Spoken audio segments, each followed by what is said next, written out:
Order. Can I welcome everybody to this meeting of the Education Select Committee. This morning we are holding our second public oral evidence session on our inquiry on reading for pleasure. We are seeking to understand with this inquiry why we have seen such a decline in children reading for pleasure and what can be done, importantly, to reverse that trend and to get children back into reading. We are really pleased to be holding this second evidence session in the same week as World Book Day, and the committee has lots of activities planned to help mark World Book Day and also to kind of further keep our inquiry in the public domain and to encourage further interest and evidence from members of the public. So you're very welcome to our session this morning. Can I invite any members of the committee who would like to make a declaration of interest to do so this morning? I don't know if we've got any interests. Not necessarily for this panel, but for the later panel, I'd just like to share that I am a member of the APPG for Dyslexia. Thank you very much. Am I? Great. Okay. Thank you very much for that. And now can I invite our witnesses for this first panel to introduce yourselves to us, please, starting with Jonathan Douglas. I'm the Chief Executive of the National Literacy Trust. We're a charity that exists to tackle disadvantage with literacy. We work in about 8,000 schools with the lowest levels of literacy, the highest levels of child poverty across the UK. And we've got 21 local teams around the UK in towns and cities and communities where there are significant reading challenges working on the ground. And this year we're working with the Department for Education and other government departments on the National Year of Reading. Thank you. Annie Crombie. Hello everyone, lovely to be here. I'm Annie Crombie, I'm the co-chief executive of Booktrust, and Booktrust is 100 years old just, and we were founded as a reading for pleasure charity, so to promote the habit of reading, which is still part of our charitable objects.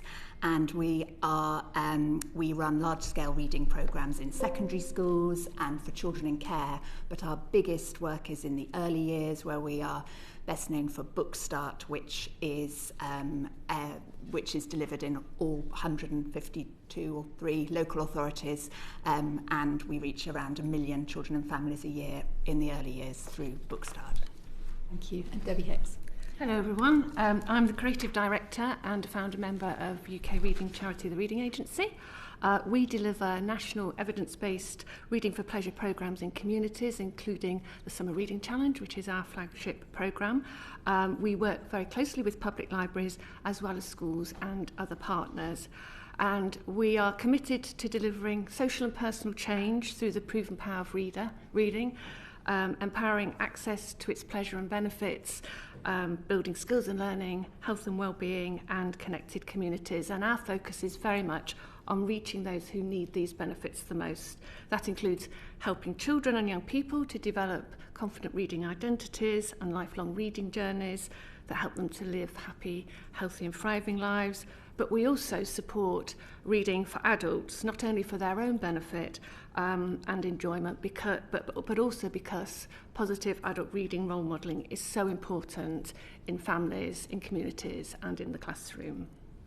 Thank you very much indeed. So we have heard that there's been a steep decline in children and young people reading for pleasure in recent years, and indeed that is one of the main reasons why we're undertaking this inquiry. Could each of you set out for us what you see as the main causes of that decline? And I might start with Jonathan Douglas, if that's okay.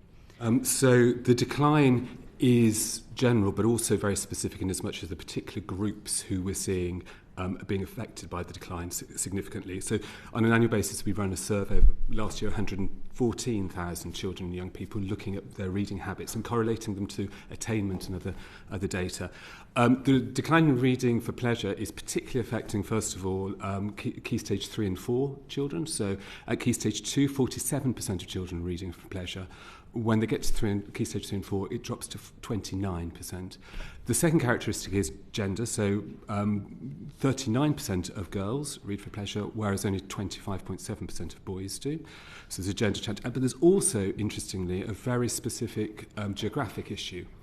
At regional level, 39.5% of children in London read for pleasure, whereas in Yorkshire, only 28.6%. So it's, we're looking at a national challenge, but with very specific targets. And that's why the Year of Reading campaign has got particular targets around early years, around children, teenage boys, and around families from low socioeconomic backgrounds.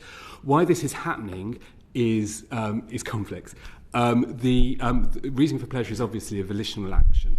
You read for pleasure. It's effective and important because it's actually because you want to do it, and therefore the inhibitors and the barriers to it are internal as well as external. So the sense for many young people, and this comes through from our research, that reading is more of a chore than a pleasure. Which may reflect issues around pedagogy in schools. So the portrayal of something, this is a skill they have to acquire and test they have to pass, rather than something they wish to do. The issue of representation. So we know that actually one of the key things in terms of connecting with reading is seeing. There's a great quote in Shadowlands, you read to know you're not alone, which I think is very profound. But the sad fact is that 2 out of 5 children struggle to find people like themselves in books, and that's particularly true of children from low socioeconomic backgrounds and children from racially minoritized communities. So representation is... So there are external issues, internal issues, but there are also external issues, particularly around access to books and reading materials. 70% of teachers express concern that children don't have enough materials at home to sustain their reading activities. And we know that 1 in 10 children just don't have any books at home at all. So the issue about access to books is incredibly important. Remember, also 1 in 7 primary schools don't have a library. But of course, the other factor in terms of the decline, which is so well discussed, is the issues around the digital environment. And whilst undeniably the digital environment offers multiple distractions, has had impact on attention span, there are also elements of the digital environment which children do find conducive to reading. A lot of book talkers and a lot of the digital mechanisms and platforms actually support reading. And we know also that particularly teenage boys, the least likely to be reading for pleasure, actually find digital reading on a tablet and so forth very attractive, and can potentially be a way into, the research shows, more traditional forms of reading as well. So it's not one single factor, it's a number of factors. Thank you very much. Annie Crombie. So I agree with lots of what Jonathan has said, and I won't repeat his points. I think what I'd most like to add is in relation specifically to the early years and the reasons why we think it's challenging for children and families in the early years to establish that reading habit, which of course in the early years is so much about parental volition, engagement, confidence with reading, and of course we know that's super important, because if you establish a reading habit and you see yourself as a reader early on in the early years, we see that continues. Not only do you then reap further benefits down the line in terms of mental health educational outcomes that accrue later, but you also are more likely to continue reading as you get older. So that starting early is super important. And what we see there is not an entirely bleak picture. There are some things there which are really encouraging. So, for example, we see really strong levels of positivity about reading among parents. Kind of 95% of parents think it's important to read with your child, know that it's important to start early. We see that really strongly in our research. We also see that when parents do read with their child, they find it a positive experience. So most parents say that they enjoy reading to their child when they do it, and children also, and they say that they think that their child enjoys reading. So all of that is really positive. Where we see the challenge and the decline, if you like, is around the regularity of reading activity. So the number of children that have a daily reading routine, we think that that's about 50% and declining over the last period. There's some complexity in the data around COVID, which obviously for families played such an important role on kind of what their routines were like and what happened in family life. But we also see that even children reading frequently, so that's not a daily reading routine, but kind of maybe reading 4 times a week or so enough that it would feel like a kind of regular part of their life and a habit. We do also see that declining. What we see there is that there are probably 1 in 4 children who are not getting that regular that reasonable frequency of reading, and we see that when children start school, that kind of tapers off further. So there's a sort of, it holds up relatively well till about ages 3 and 4, and then we see that declining. And what we think that's about, I think we'll probably come on to a little bit more, but what I suppose just in very brief summary, there's certainly something about access to books, but there's a lot here about the kind of broader factors around family life. So they want to do it, but they are time poor.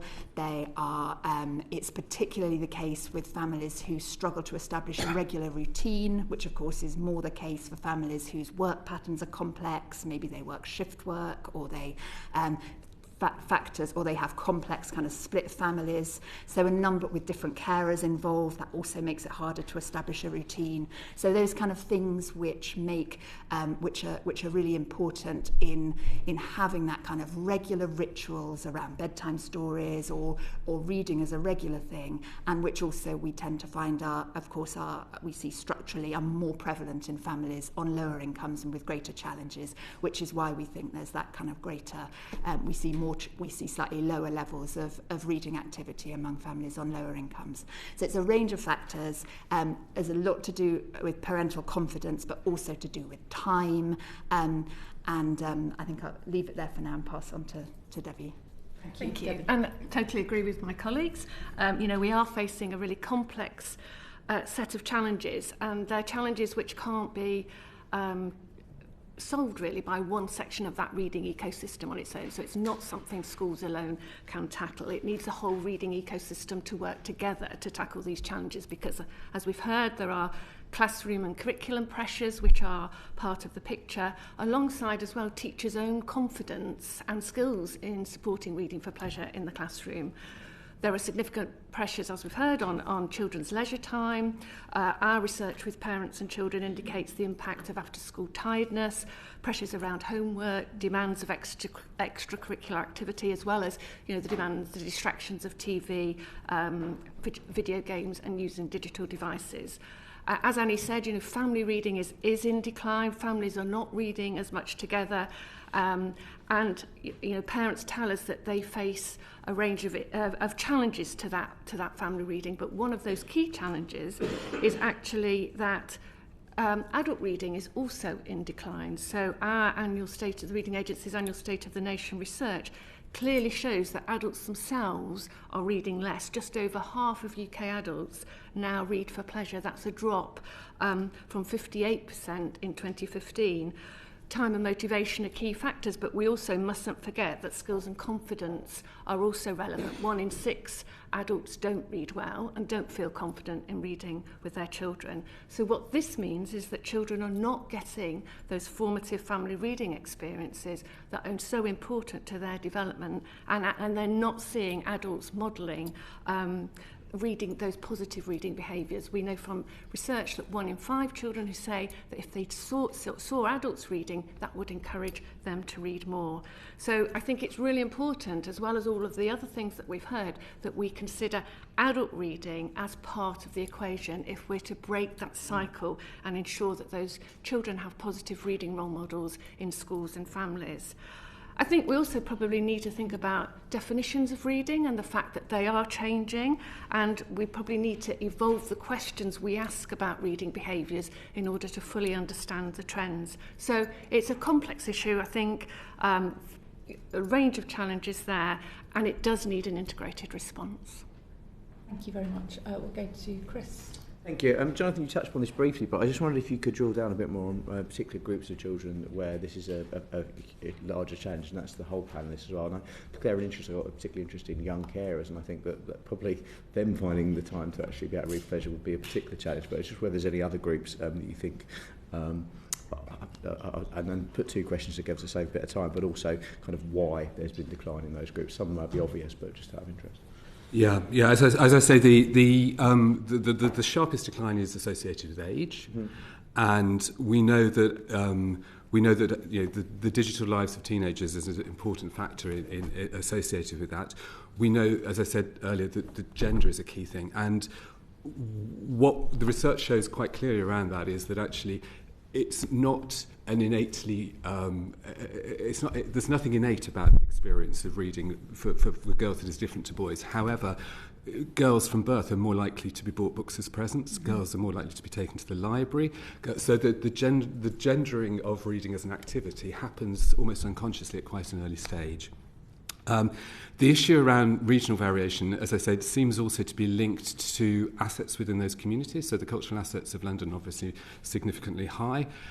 So a number of, and drilling down into specific groups, exactly as you say, such as young carers, you can see the way in which those factors interact. Young people whose lives are stretched, as Annie and Debbie were saying, the time associated, all of us have, the average amount of free time an adult has diminished by 25% over the past 5 years. All of us are time poor at the moment, and that is biting into it. But for those people who are particularly stretched, I think it's also worth bearing in mind that the foundation of all reading is speech, language, and communication. And what happens in the earliest years, exactly as Anya says, completely vital. That is absolutely bound up in experience of books, but it's also bound up in other things. High levels of cortisol in the first few years actually inhibit early language development. So the stress experienced in families with high levels of poverty actually. So all sorts of kind of factors combine to actually create the patterns that we're seeing.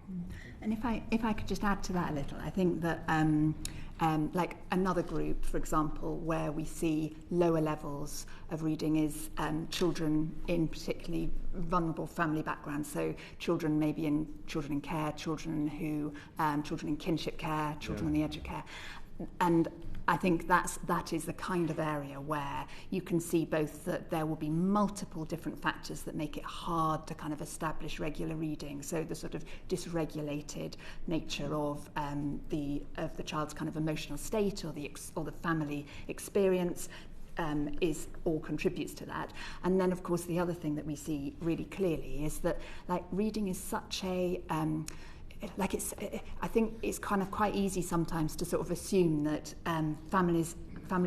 I'm sure you don't, because that's why you're all looking into this so well, but so carefully. But families, it's easy to assume families know how to do it. That it's an obvious thing, and I think we can sometimes miss how deeply.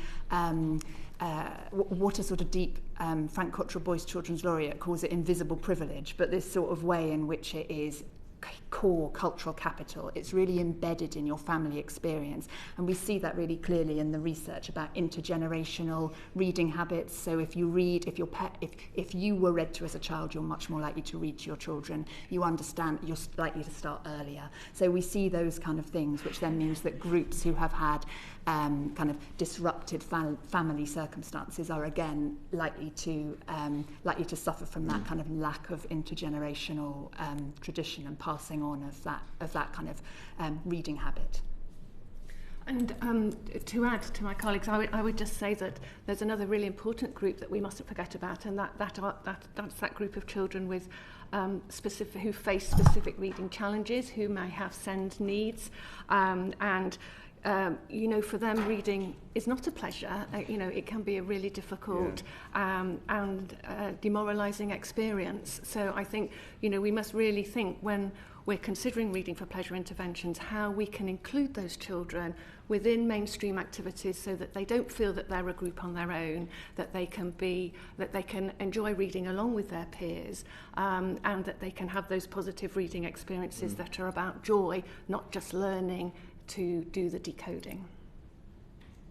And that leads on quite nicely to my next question, I think, actually, just about shared reading and whether there's the sort of similar trends in terms of the decline of shared reading, particularly in early years. And I think you kind of sort of touched upon that a little bit there, Debbie, in terms of what the causes are of that. But is there anything the panel want to add to that? I mean, just that there is, but I think we should cling on to the, and start as well with the recognition that there is strong desire to shared reading seen as desirable, it's seen as a positive thing, and families enjoy it when they do it.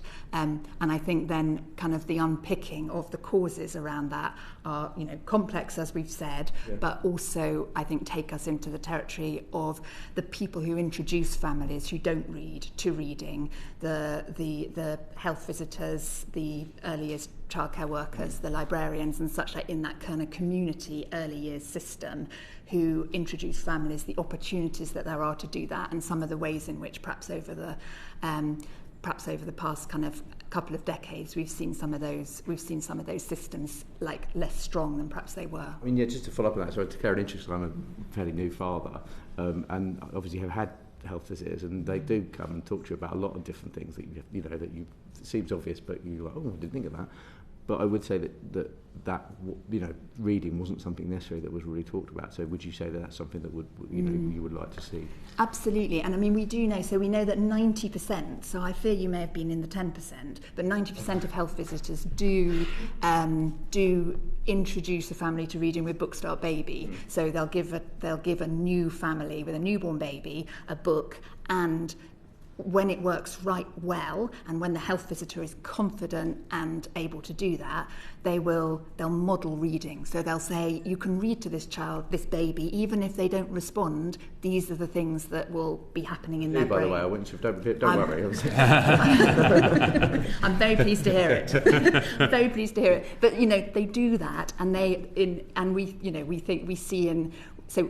we're pretty confident that happens in around 90% of cases. The degree of confidence with which the health visitor does that, whether they actually open the book and show how to do it and kind of help to build some of that confidence, that will be more variable. But those are the things that kind of are really key and that can happen at that really, sort of 6-week check. Sometimes that happens, sometimes it doesn't happen until a year. Thank you. Obviously, always happy to model that everybody needs some parenting advice, and we're happy to receive it on the committee. I'm going to bring Caroline Johnson in, and then I'll go to Serena. Thank you very much. I wanted to ask about two specific groups while we're on the groups that may not be reading as much. The first one was rural people who live in rural areas, perhaps a bit further from libraries and shops and such like. And also those in the coronavirus gap, so children who were in reception when the coronavirus pandemic hit, they're coming to are in year 6 now, I think, predominantly. And there were children who spent time at home with parents who weren't working and had lots more time than normal to read to them. But there were also children who were in households where things were much more chaotic as a result of not being at school. And so some of them were delayed in the onset of their reading and have struggled. Have you got any particular comments on either of those groups? In terms of the rural issues, the National Literacy Trust works, as I said at the beginning, in 21 places in depth around the country. What's fascinating about those places is we've been working in those communities for over a decade now, and reading for pleasure levels, even though those are the most deprived wards in the country, are 20% higher than the national pattern.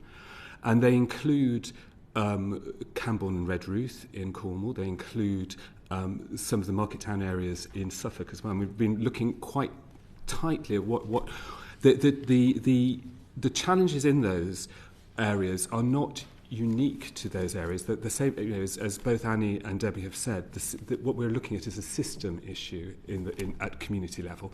So the extent to which there is joined up and consistent and coherent provision and support for families and children, the extent to which the relationship between health and education is strong, the relationship between the levels of cultural provision and so forth is strong.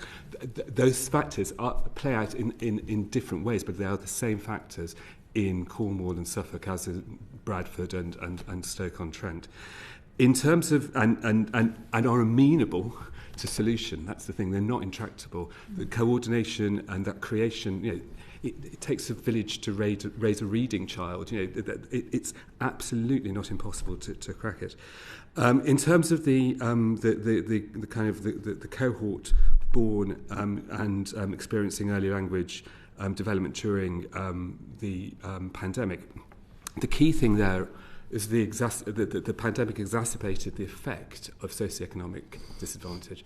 So the mediating impact of access to public libraries, when public libraries were largely inaccessible for families, the mediating impact of early years provision, which kind of levels the playing field system, it was removed, and therefore the socioeconomic gap grew. And a lot of the work that's been going on has been very targeted at children who will have experienced the home learning environment is the key factor in all this. The idea that actually it's what you do with a child at home, not who you are. That is 4 times more impactful than the quality, the impact of even high quality education on the early development of a child.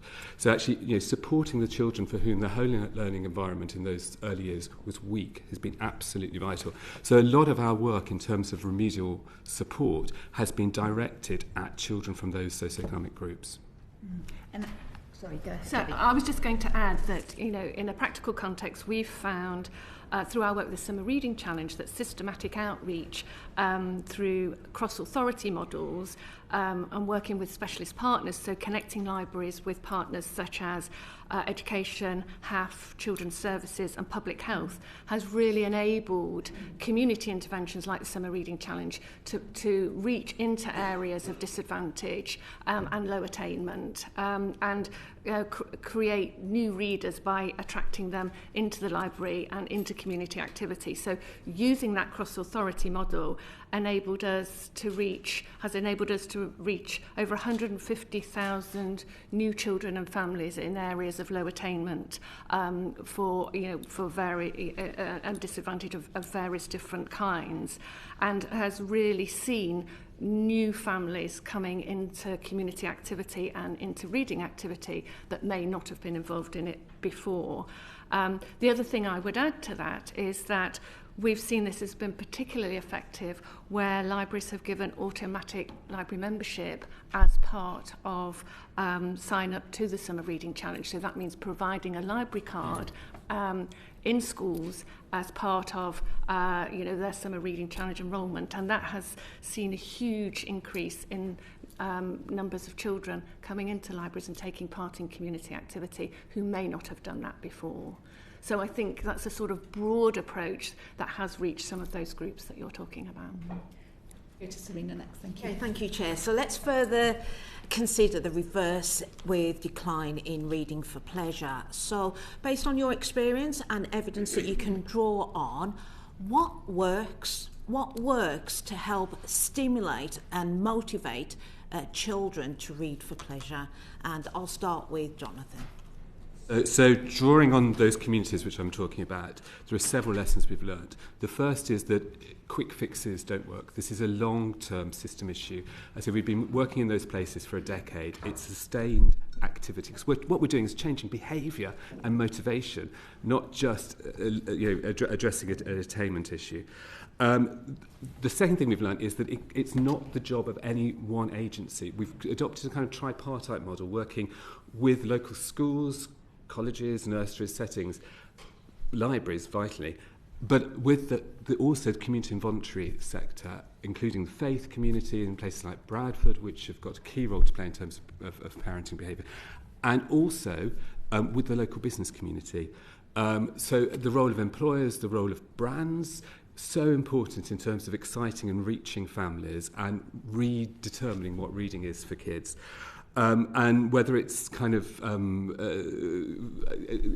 that's also kind of important in terms of getting into the motivation issue, because working with the Premier League on reading is a way of engaging young boys. Working with McDonald's on family reading activity is a way to actually associate it with that extraordinary moment when you have your Happy Meal, not just kind of going into the library. So the role of brands and partnerships, the role of sustained impact, incredibly important. But so is the addressing that issue of access in practical ways. And that's why things like the Libraries for Primaries project, which we're working on at the moment, is crucially important. How we can actually ensure that children, that access to books isn't a postcode lottery, but is actually an entitlement. And that reading platform is there for all children. Thank you, Jonathan. Annie? So two elements to this that I think we need to think about separately when we are considering the solution. So the first bit is what motivates families, what engages families who aren't engaged, what can start a kind of positive intergenerational loop and help families to embed reading into their lives. And there we see multiple things which, as Jonathan says, need to come together and not a single fix any of them, but things like making reading feel more fun. So reading books in a way can be a blueprint for play. The best books that work best for the children in the early years are often involve, so they'll have interactive dialogue, they will have, they might have a mirror, they might have bits that move, they have flaps that create surprise. So all of these things which create a kind of wonderful, joyful, interactive experience. Families like reading when they see children responding positively to reading. So with a really young child, you can get handshaking or a face light up, and that is like a kind of, that is the most incredible, like, positive drug that kind of gets them wanting to do it again and again. And you see parents getting hooked on reading because they want that experience of a child smiling or laughing, or, you know, so those kind of things have to be part of reading for it to happen. Where it's more challenging, and then to sustain it, embed it again and again, we need things like books that are about real life, so that there are points of reference outside of the book for the things that are inside the book. You know, so if you think about the bear hunt and swishy swashy through the long grass, there's loads and loads of opportunities in there for the book to come to life outside of the reading experience, and then that kind of thing creates those onward points of references and brings back the family to the book, makes them feel like the book is part of their life, and reading's part of their life. So there's all of that kind of stuff. Other thing that we know is super important, and this is my other point, is that we've got to have, in order for families to start and feel they continue to build the confidence, they need to be introduced to it by a practitioner, a professional, another adult who can persuade them to give it a go, can show them that it is that it works like that. And we see in Bookstart, we see around 15% more families are likely to establish a reading routine where a practitioner models it and brings it to life, or gives them that sort of leg up. And so how we support all of the partners that we possibly can, come back to Jonathan's point about kind of multiple different people needing to be involved in order for us to get the best possible chance at this. But there are so many different touch points where it's possible, health visitors, GPs, etc., you know, even before we get into the more kind of traditional reading education library space. And so all of those being activated to give the best possible chance for families to have that moment where they see that it can give them that positive experience. Thank you, Annie. And Debbie? Well, I'd just add that, you know, like my colleagues have said, there are some blue skies. You know, we have examples like the Summer Reading Challenge, which consistently buck the trend. You know, we see 500,000 boys and girls reading over the summer, returning to school in the autumn, more confident readers. And what we've drawn from that evidence base of over 30 years of good practice is a what works for children's reading model, a reading for pleasure pedagogy. And this includes a number of key ingredients. So firstly, we find it's really important not to get hung up on how children are accessing reading, but rather to focus on the enjoyment and achievement a successful reading experience delivers, whatever the format and whatever the chosen content. Choice is absolutely vital. Without choice, reading loses its sparkle and becomes a chore, more like homework. So, really choice has to be at the heart of a reading for pleasure experience. But meaningful choice does require access to a broad range of content supported by expert signposting and curation. And libraries are amazing community reading assets in that sense. We also find that using the hook, not the book, into reading is a really successful strategy. So including interest pathways such as sport, music, STEM can offer really familiar entry points for reluctant readers. So this year's Summer Reading Challenge theme, for example, is Read to the Beat. It's got a music theme, and that's the starting point for all of the activation. As Annie said, representation and accessibility are key. Reading is a window on the world, but it's also a mirror. Children have to see themselves and their lives in the books that they're reading, and that content has to be accessible. So, for example, we always include books for children with dyslexia on our book lists, and that's really welcomed. We also feel activation is really important. Meaningful recognition of achievement, the motivation of positive reading role models, the encouragement of book chat and enrichment activities absolutely build communities of readers. And I think it's important to celebrate small steps. A magazine, a sports report, a comic, all counts in building a reading journey. But as Annie said, most importantly, reading has to be fun because enjoyment is key to becoming a reader for life. The Reading Agency's research shows that adults who enjoyed reading as a child are twice as more likely to be regular readers as adults. So it's a major building block on which to build. Thank you. Thank you. Very much. Go to Caroline Bader. Can I just say we've got quite a few topics that we want to get your thoughts on. So I realise there's a lot to say, but I think if we're going to get through everything, we're going to have to be a little bit briefer in saying it, if that's okay. Caroline. Thank you. So we've talked a lot about reading in the early years. I'd like to look at secondary school, because I think you said, Jonathan, that there's a noticeable dip when children go to secondary school. So perhaps you could talk a little bit about what best practice looks like in secondary schools to address the change, and how does it differ from best practice for younger children? I think the big, in terms of what happens in schools, the big change between primary and secondary is that reading is everybody's business all the time in a primary school. And when you get to the secondary school, it may be the school librarian's job and the English department's job, but they are quite literature and perhaps might not be. So I think the building of a reading community in a secondary school which mirrors that of a primary school is a challenge. Absolutely, without a doubt, the best person to do that is the school librarian. They have the ability to work across the whole school community. They can take it out of being a subject area, and that should be backed up by a pedagogy which is around how each subject area teaches literacy. So literacy becomes, and reading becomes, the business of the entire school, and not simply an hour at lunchtime if you choose to go to the library, or something about Charles Dickens. Thank you. Annie? I agree with all of that, and I won't add anything for the sake of time. Evie? I'll just add, building those foundations in primary is really important to moving into secondary, so that even if those distractions of secondary school take a child away from reading, it may be something that they come back to later. I'd just add that building connections between schools and communities are really important there. We did a 3-year project with NLT, which supported children in Islington over that transition between primary and secondary, connecting school and community. And what we found was we were able to maintain reading levels, whereas nationally they were dropping. And also I would just say our experience from the Summer Reading Challenge shows that if you give teenagers a reading leadership role, such as volunteering in the Summer Reading Challenge, that really helps to keep the motivation going. Thank you. Just a little bit more on secondary. So the government's announced as part of the curriculum assessment reforms that there will be a new screening test for reading around year 8.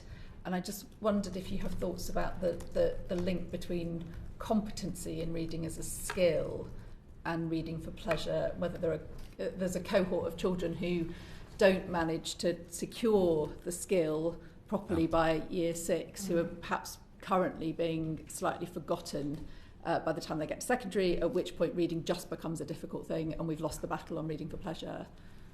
Absolutely. I mean, when you talk to adults who have low levels of literacy, the thing which they will all talk about is the moment when they develop the skills to mask that, and that's normally at the top of primary.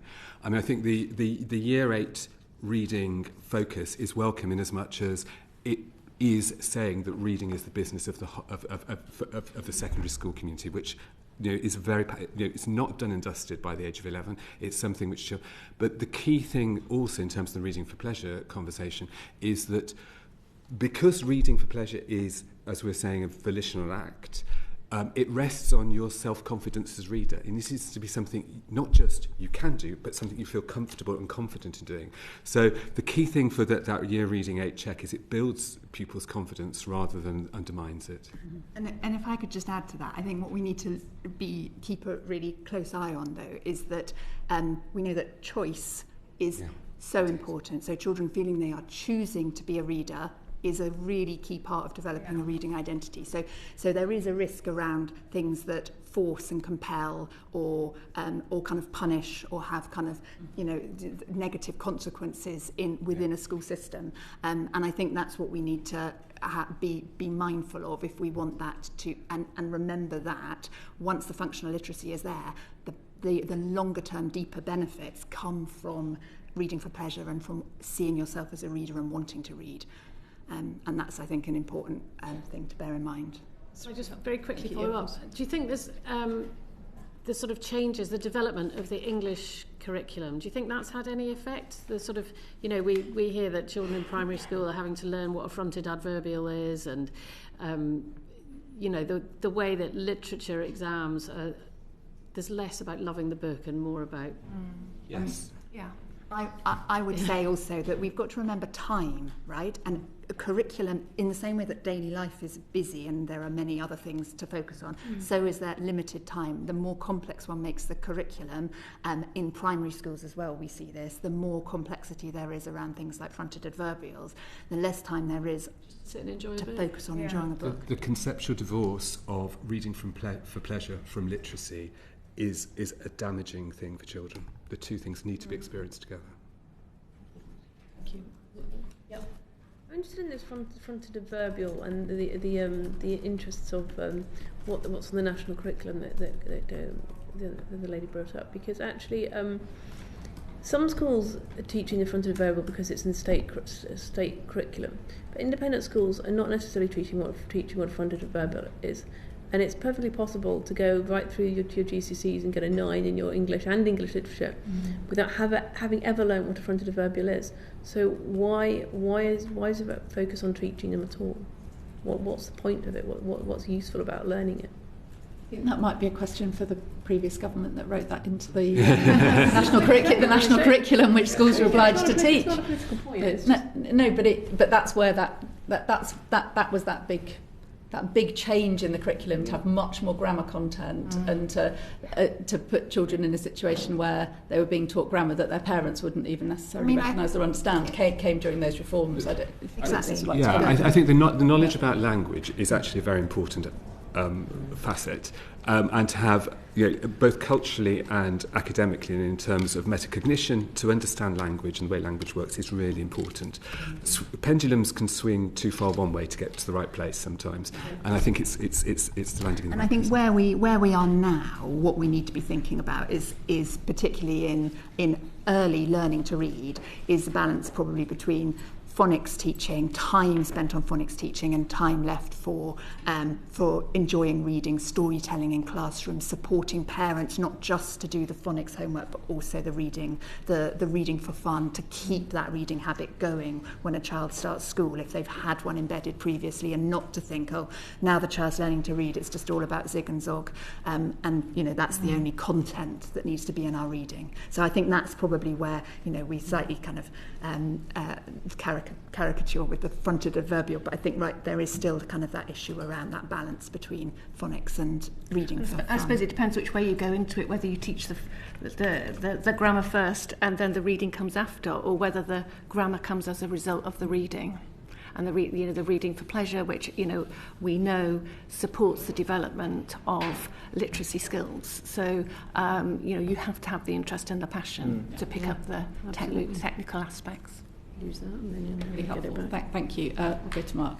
Thank you very much, Chair. Just drilling down now into the major initiatives designed to encourage reading. You've already referenced it, but the Department for Education launched the National Year of Reading this year. We're 2 months in. That's 17% if you round up done. What are the objectives of the National Year of Reading? How can we make sure that it is a success? This is open to anyone. Start, Jonathan. Can I start? Because yeah, we're supposed to be leading well. it. Yeah. So I mean, the objective of the Year of Reading is to redefine reading for contemporary society, to engage the whole nation in the action of reading, but particularly focused on those people who aren't reading at the moment. There are kind of three pillars of activity. The first is social marketing, getting the message across, utilising brands, utilising social media, utilising influencers, get the message across that reading is relevant, exciting, and something which you want to be associated with, regardless of your background. And the second element is very much around what's happening in schools, the kind of conversations we're having at the moment, and how teachers can be supported in the promotion of reading. And the third element is actually the activation of communities. So far, in terms of the campaign element, we've seen huge traction in terms of social media, which is great. Schools have entered into it in the most fantastic way. 5,000 schools have registered for free CPD around reading for pleasure. That's over a quarter of schools in the country have already taken part in it. There was an first online event for children for the National Year of Reading a couple of weeks ago. 580,000 children, over 500,000 children took part. We're anticipating the event on World Book Day will engage over 1 million children. So there's a strong sense that the Year of Reading is happening in schools, happening in the social space, but also in communities. So the Reading Agency is coordinating an amazing programme across libraries. The Booktrust is doing fantastic things across the early years sector. But we've also asked local authorities to register their strategic interest and commitment to the aims of the Year of Reading. And of English authorities, 90, so going on for 2/3, have already registered their strategic commitment to the Year of Reading as well. And 16,000 community volunteers have been recruited so far as well. So 2 months in, it's kind of the foundation's been laid. Brilliant. And just before I bring Annie and Debbie in, and feel free to answer this follow-up question too, the previous National Year of Reading, they took place in 1998 and 2008. Yes. How effective were they? And have we learned any lessons from them to make sure that this one has long-term impact? That's a brilliant question. The first Year of Reading was, say, 98, and it was launched to complement the literacy strategy announcement that Blanket announced. And the idea was very much, it was a social campaign around social engagement with reading, and it was a phenomenal celebration. The second one was at the tail end of the strategy period, and there were groups who hadn't responded to the literacy and the primary and secondary strategies, and so they were isolated. And again, as with the first strategy, it was first Year of Reading. It was basically a social activity, but with much more of a kind of social marketing focus on those target groups. Okay. This year, what we want to do is not simply look at social marketing, as I say, but actually look at the system around reading, make sure that local authorities, make sure that schools begin to change. Everything you've heard from each of us has been around the fact that that people's reading activities take place in a cultural, academic and social constructs. We want to change through the Year of Reading those constructs. Now, we can't do it in 1 year. We can lay the foundations for 1 year, but what we can do is begin to initiate those bigger system changes. Thank you very much. I'll bring in Annie and Debbie for any additional comments. I won't add all that much, but I suppose just to say that I think the kind of general halo effect of a particular all system focus on reading is really welcome. I think what we've talked about previously, you can see that all of the things that we're trying to do rely on reading not being within a kind of particular narrow swim lane of activity, about it being kind of, outside of its literacy straitjacket, if I can dramatise a little bit. It needs to be held and understood and it by multiple different partners for early years reading to be embedded, for example. So that is really welcome, but I think that the sustainability of it and of that sort of focus is key.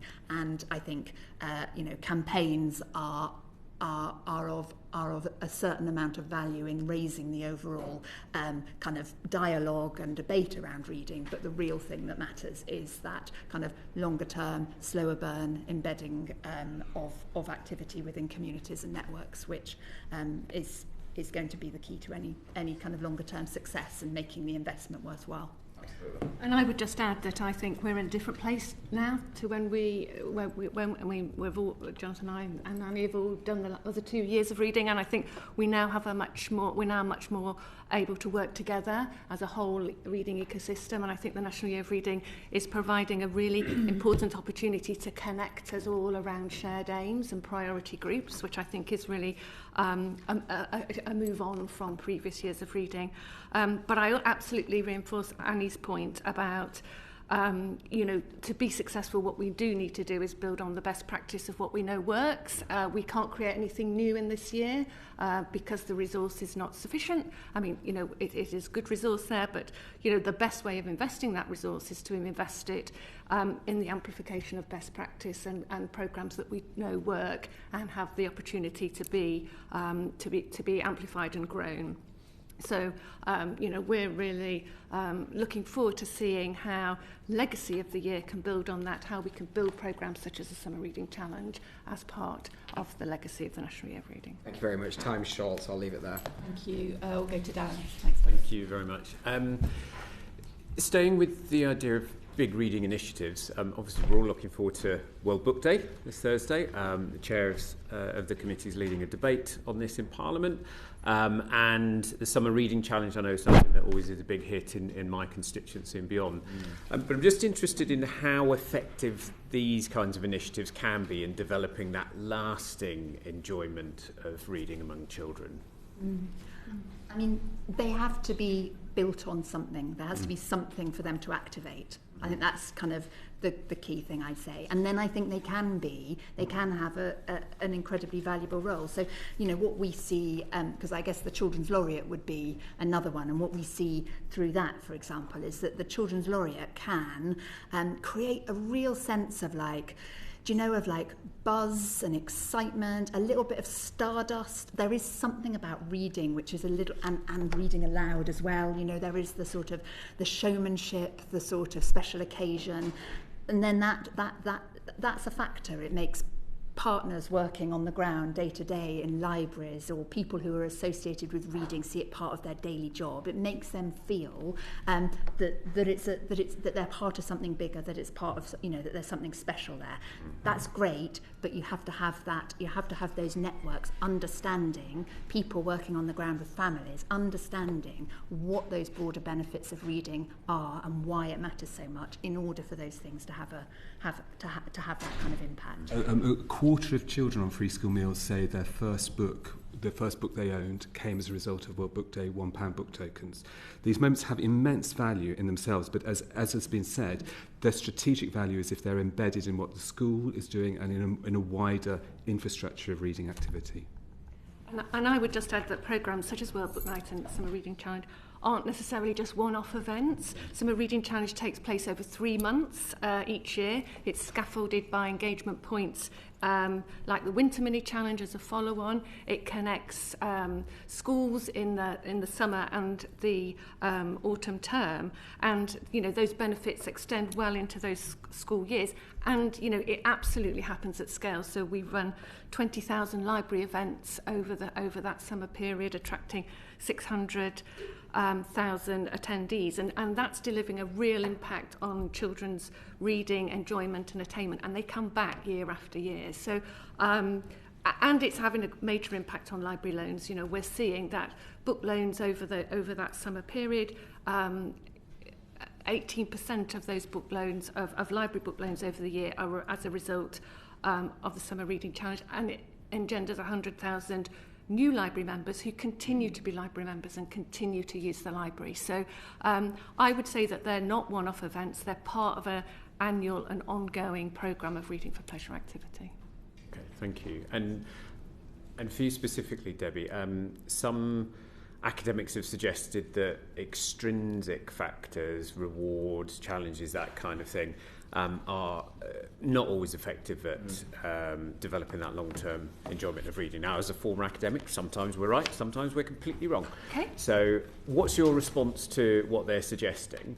And how do you ensure that, for example, the Summer Reading Challenge genuinely motivates children to really enjoy reading? Okay.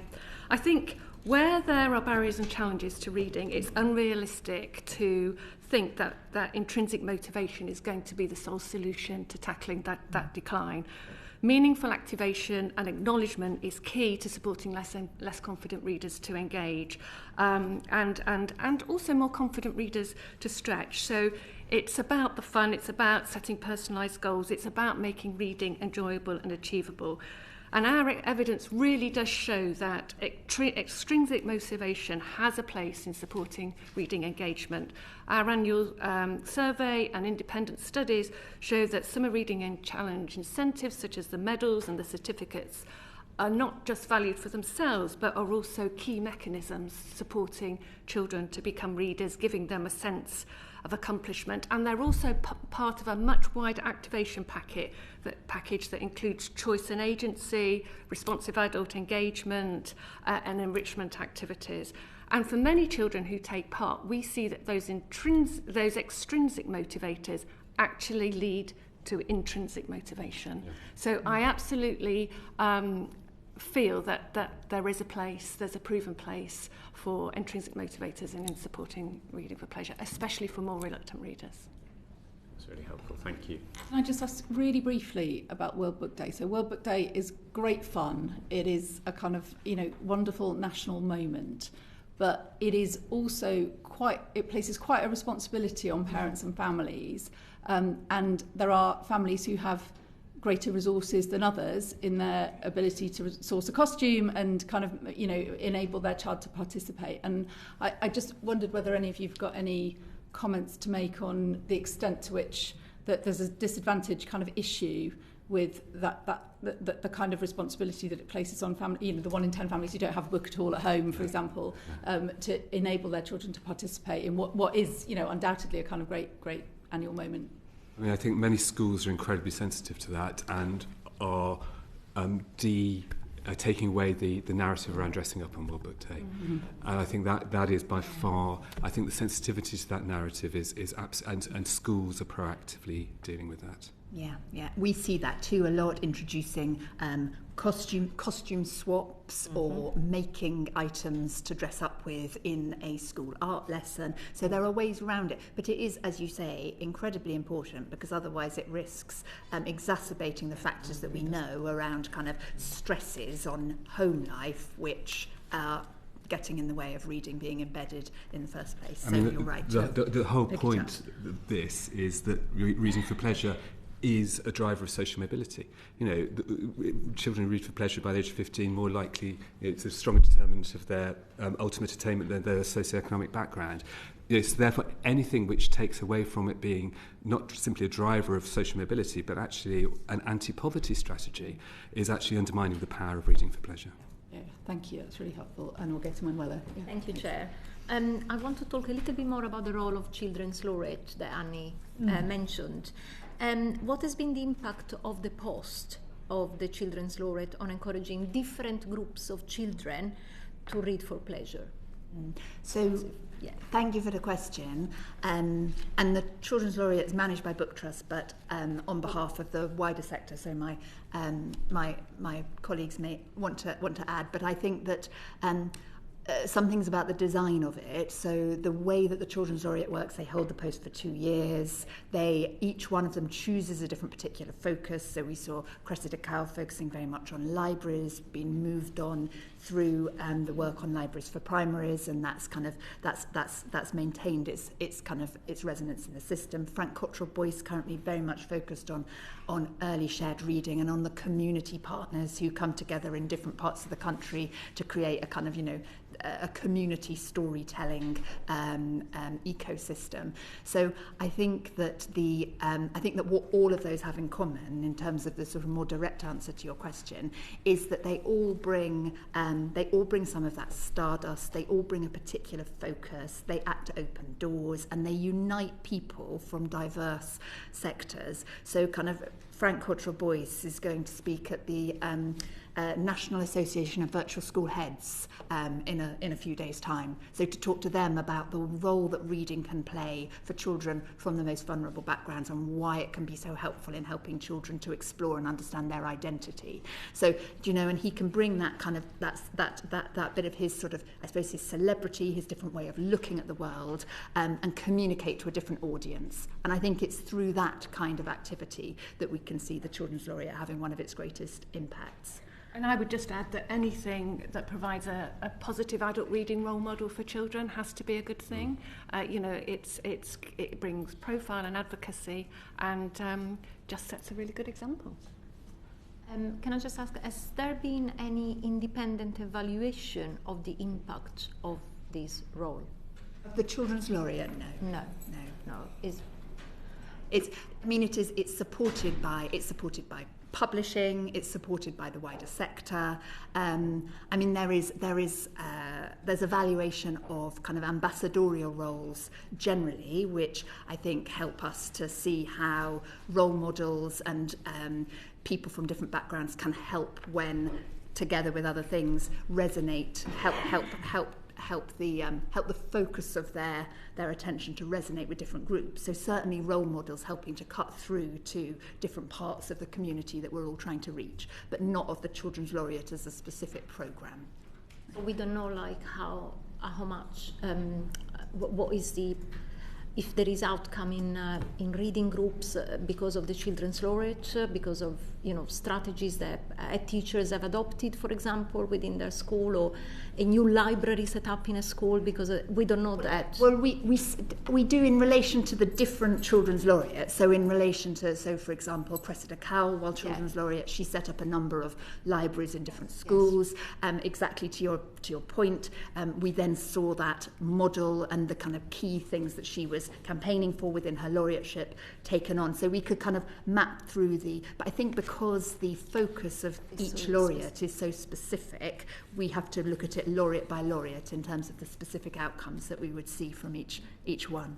Thank you for clarifying. So my last question to the panel: what are your main recommendations to government as to what actions they could take to reverse the decline of reading for pleasure?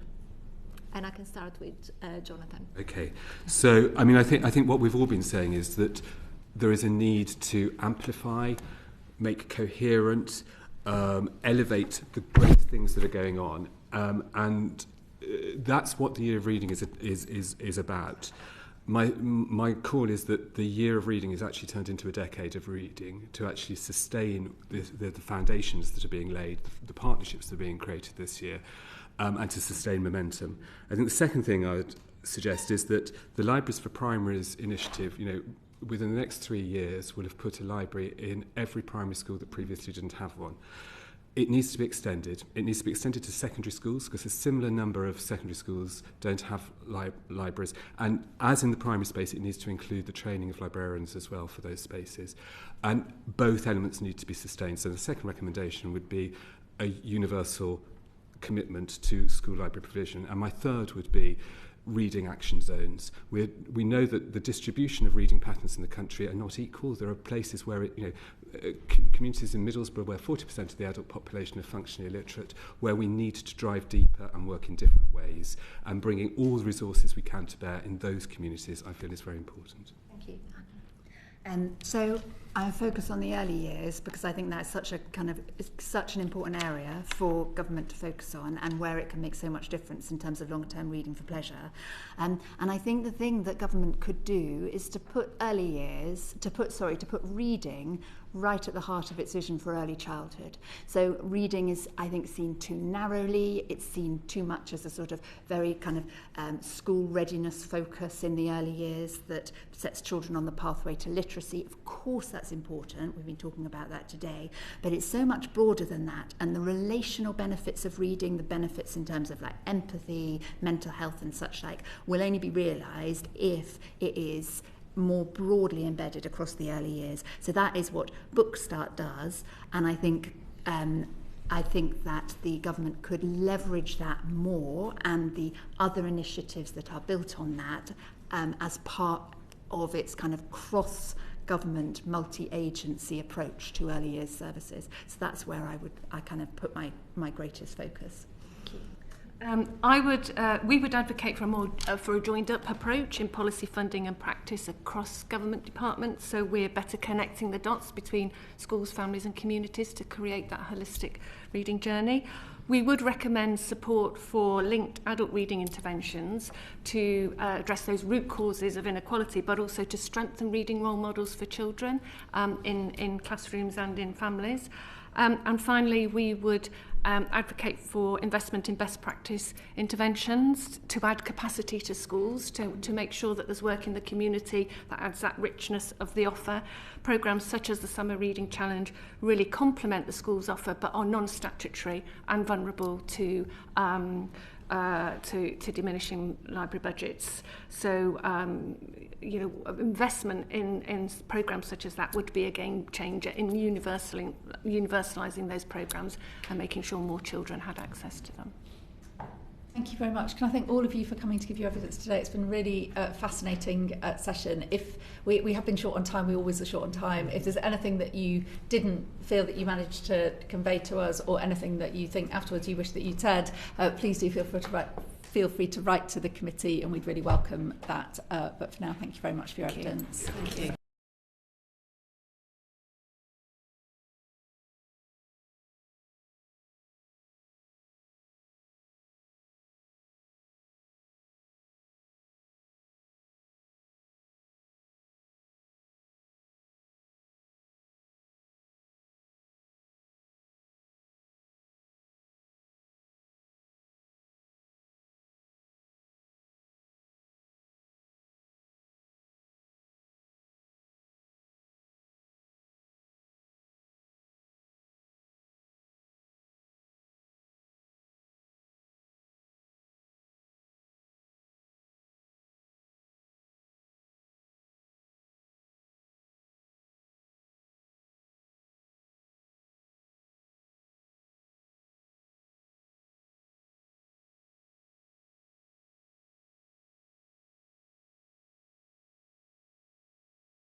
Of the Education Select Committee oral evidence session on reading for pleasure this morning. Can I invite our second set of witnesses to introduce yourselves to us this morning, starting with Onyinye.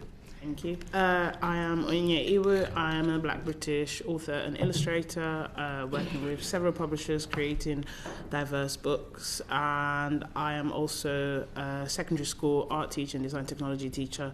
I also run specific courses and electives on writing and illustrating comic strips with Key Stage 3 students. And I'm also working with the other groups of authors and illustrators on promoting author visits to schools, especially that haven't actually received author visits before, because we think that's really important. Thank you very much. Anjali, Patel. Hi there, I'm Anjali Patel. I'm lead advisory teacher at the Centre for Literacy in Primary Education, or CLPE.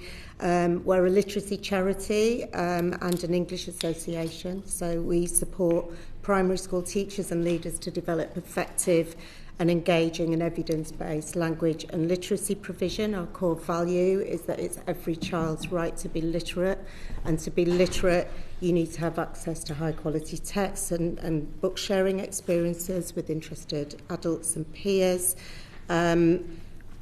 We work with hundreds of primary schools and we serve thousands of member teachers. We're able to research and explore what we know works in early years and primary school classrooms, and particularly we have associate schools across the country working in educationally vulnerable and disadvantaged communities with children who may be working in areas of adult illiteracy, coastal rural schools, I heard that earlier, and we do have mainly mainstream, but we do work with some schools with alternative provision and SEND. And we have designed over the 50 years of our life of the charity a book-based English curriculum which supports children to read and write for pleasure, and puts reading for pleasure at the heart of the curriculum. So that's my main area. Thank you very much. Luke Taylor. Hi, I'm Luke. I'm a senior researcher at the think tank, the Centre for Social Justice. My main focus of work is on our Lost Boys project, so we've been doing this for the last few years, and within that we have looked at reading and what we can do there. Thank you. Ellen Broomé. Hi, I'm Ellen. I'm the Chief Executive of British Dyslexia Association. We're the national charity working to make sure that children, young people and adults with dyslexia are able to thrive. Thank you very much indeed. So we have heard a lot of evidence about the decline in reading for pleasure amongst children and young people. What is your assessment of the current state of reading for pleasure amongst the specific groups of children that you focus on in your work? And I might start with Ellen this time round. Yeah, so thank you so much, and I'm really delighted to be giving evidence to the inquiry. I think it's really important, and as a self-declared lover of reading, I want to make one kind of, I suppose, central point. If we're really serious about reading for pleasure and the importance of reading for pleasure for children and young people, that we really must work harder at addressing the barriers faced by dyslexic children. For very many dyslexic children, reading is not enjoyable. It is difficult, exhausting, and something that they avoid, and that's what children and families tell us every single day, and the teachers that teach them as well. So reading for pleasure depends on confidence, on fluency, on enjoyment, but for many it's really hard. So they spend a lot of time decoding words on a page and not really enjoying the content. And I think as a result of that, too many dyslexic children and young people disengage from reading really quite early on, and they have quite a heavy backpack of educational failure or feelings of failure and embarrassment and stigma around their reading. And I think that's something that we really need to try and address, and I'm happy to expand on that, and I'm sure there'll be opportunities for that later on as well. Great. Thank you, Luke Taylor. So a few things. I think a lot of them were discussed previously. Certainly parenting is quite high up there. If we can get parents who are reading to their children every day, it has a massive impact. We can see that in the data in terms of how far behind or ahead kids are, whether they're read to regularly.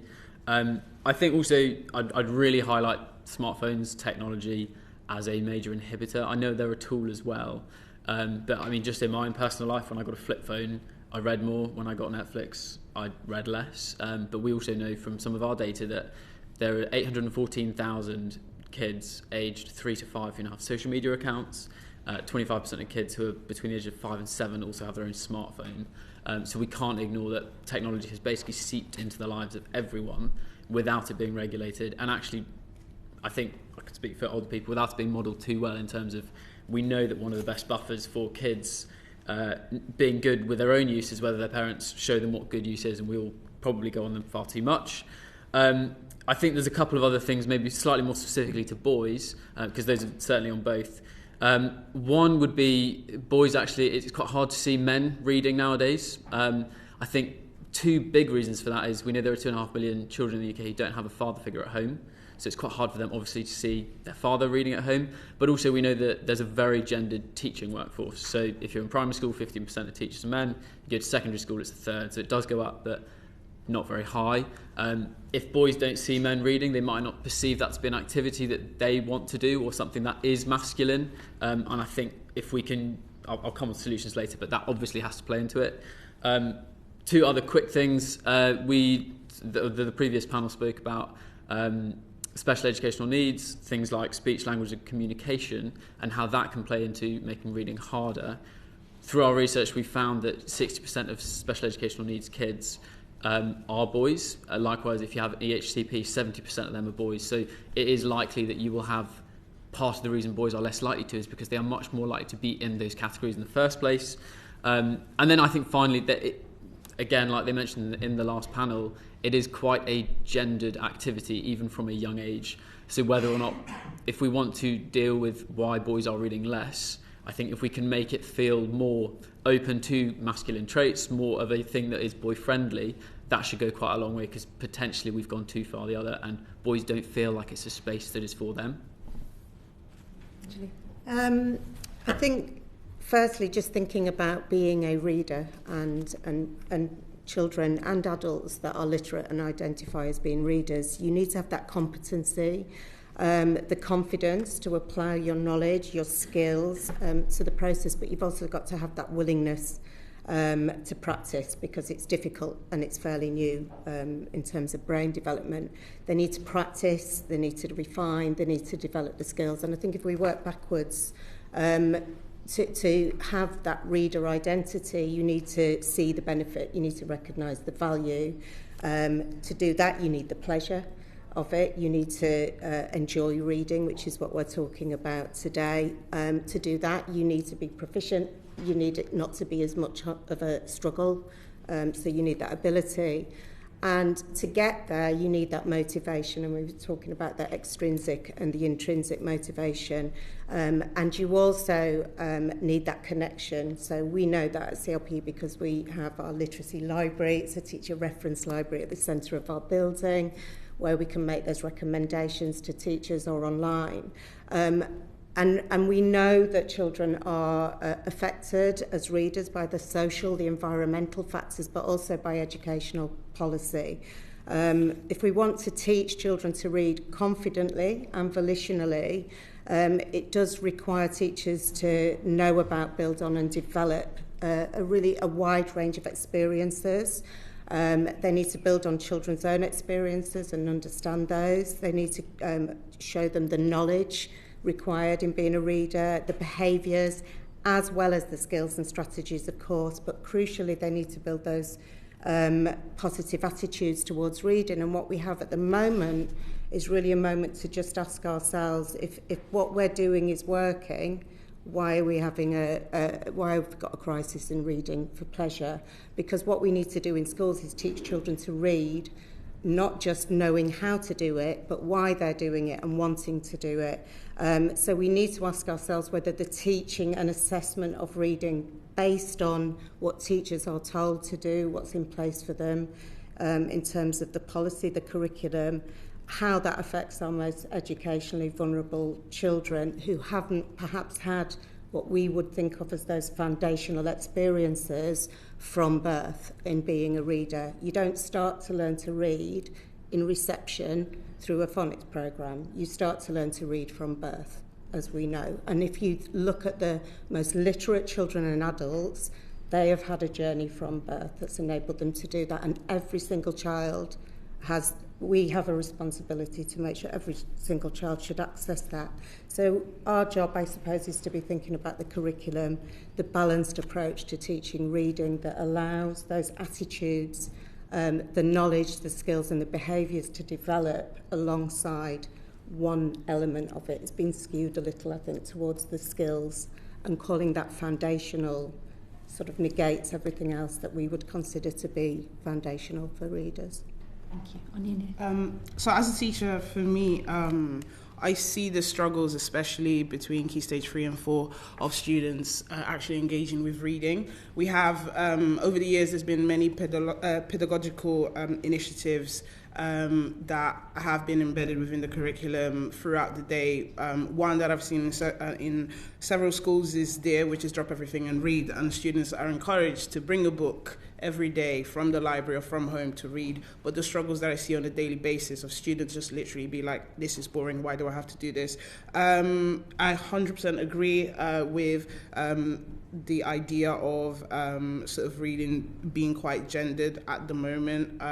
Boys specifically feel like sort of alienated from this, and it's very obvious, like, there's no effort to actually, go and get a book. A lot of students basically don't really enter the library, even if they do have a library in school. And it's about kind of making that change, like what is going to be incentivizing you to actually go there.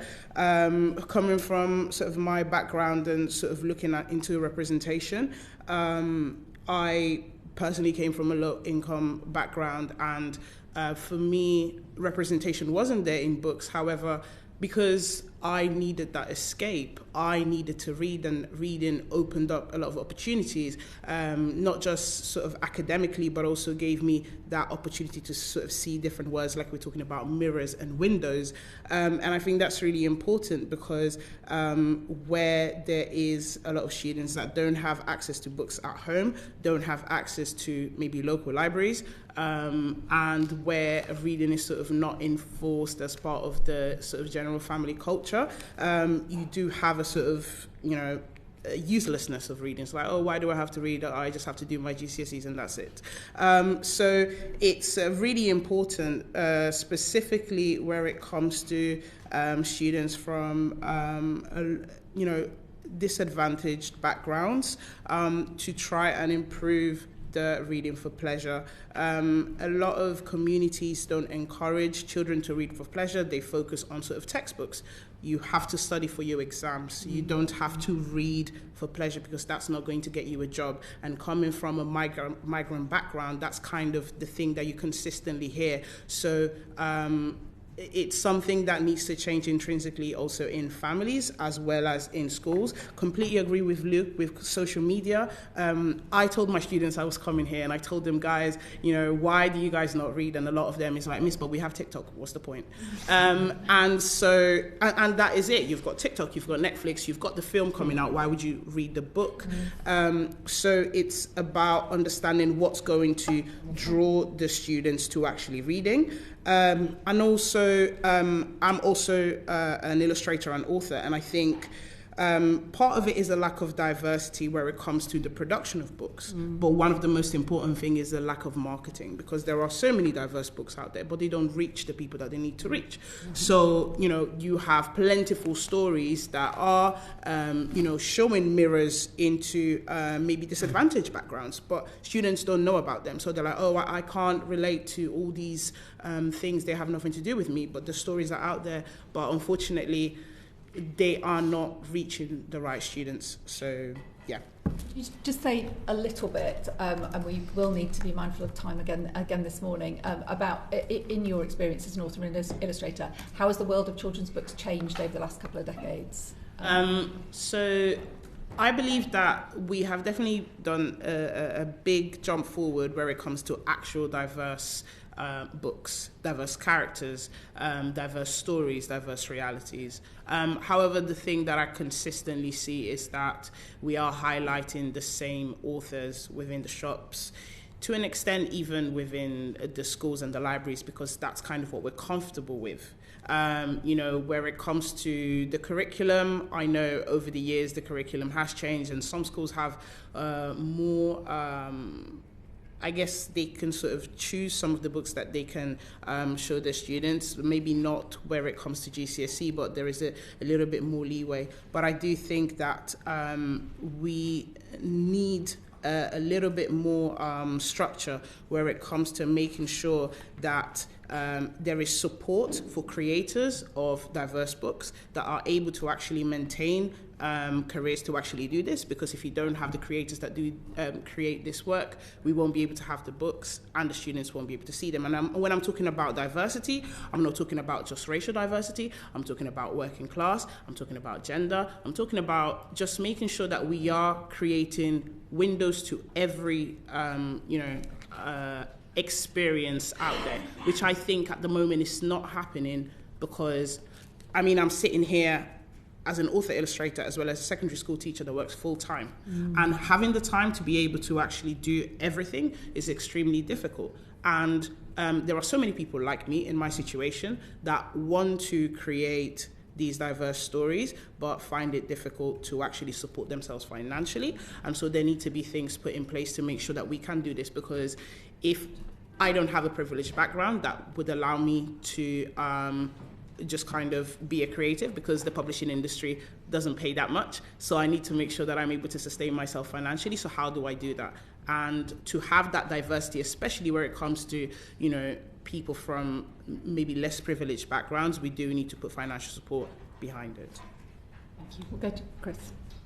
Yeah, thank you. And Onyinye, you mentioned about we're talking about representation, and you sort of mentioned that sometimes the representation is out there. It's just that we're not aware of it, which I think was really interesting. So, which is something I hadn't actually considered. But I just wondered if you, or the panel in general, can touch upon whether there are still some groups that are underrepresented in literature, which I'm sure there are, and kind of which particular groups of children this is particularly important. I think you touched upon sort of low-income families, which I think is really important. It is absolutely really important, and kind of the impact that has, and just any of the panel really touch on it. Yeah, I mean, like I said before, I think for me, obviously I took her as a black woman, but I would see it as any ethnic minorities, and also, again, I repeat, boys. I have 2 sons, and I know that my aim is to actually create books for them, because I do see that a lot of the characters and a lot of the stories maybe don't carry that sort of reality of life for boys. There is a lot of focus on, I think with time, because people have sort of stayed away from race, a lot of the characters are now more animals.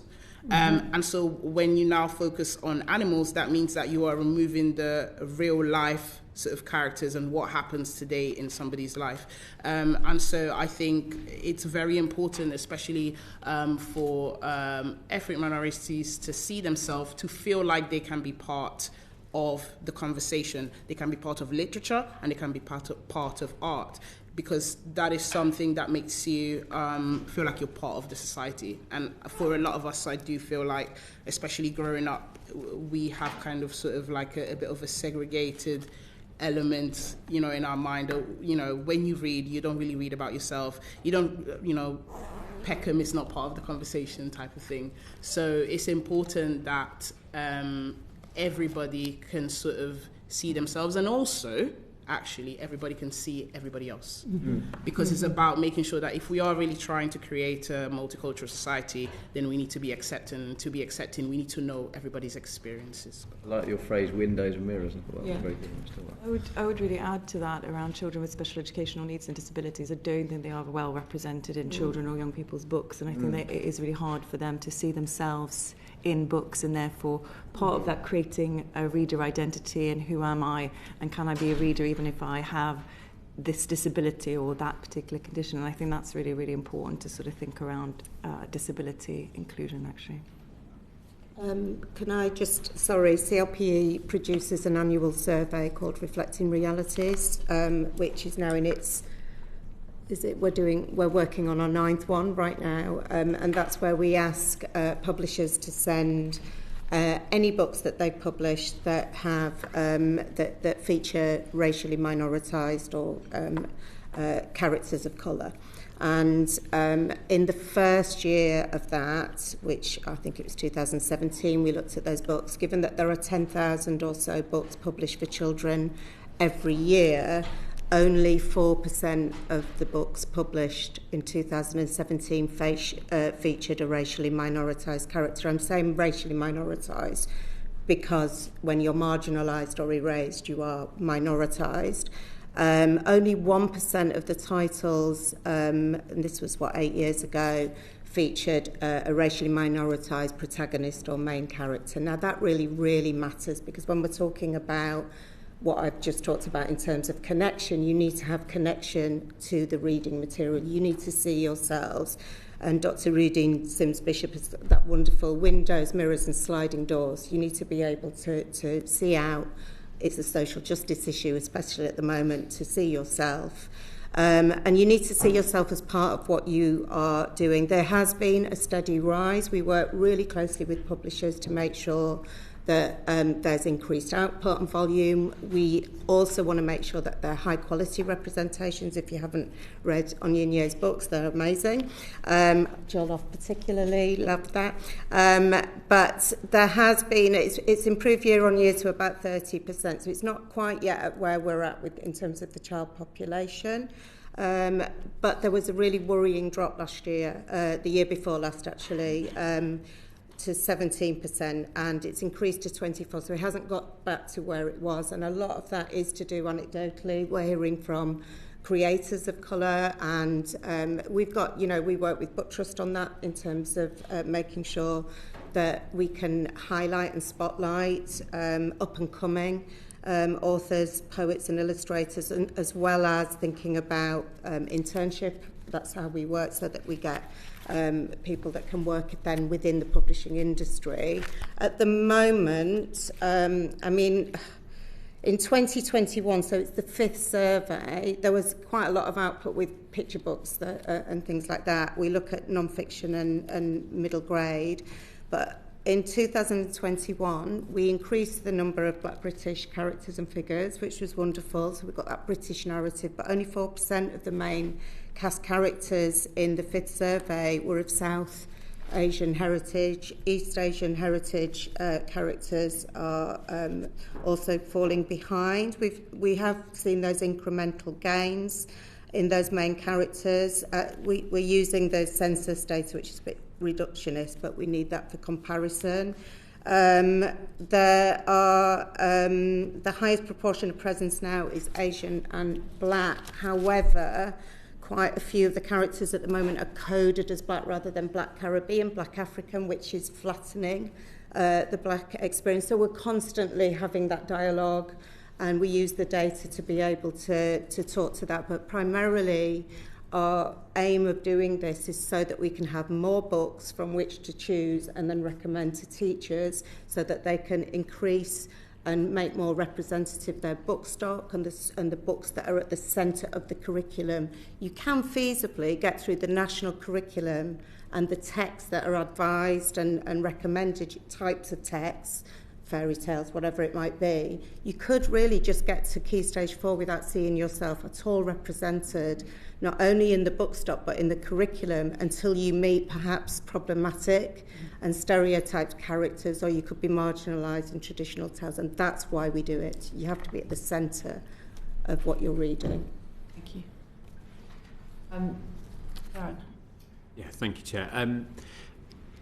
The question I was planning to ask, I think, has been answered. It was really just to get your sense of the state of ethnic representation in children's books and that inclusion of diversity and so on. So I think to a large extent you've covered that.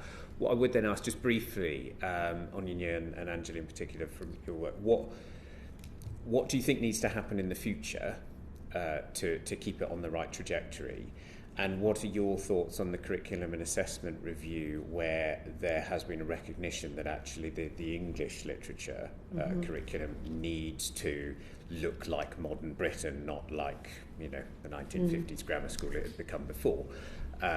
So what are your thoughts on that? Maybe Onyinye, if you begin.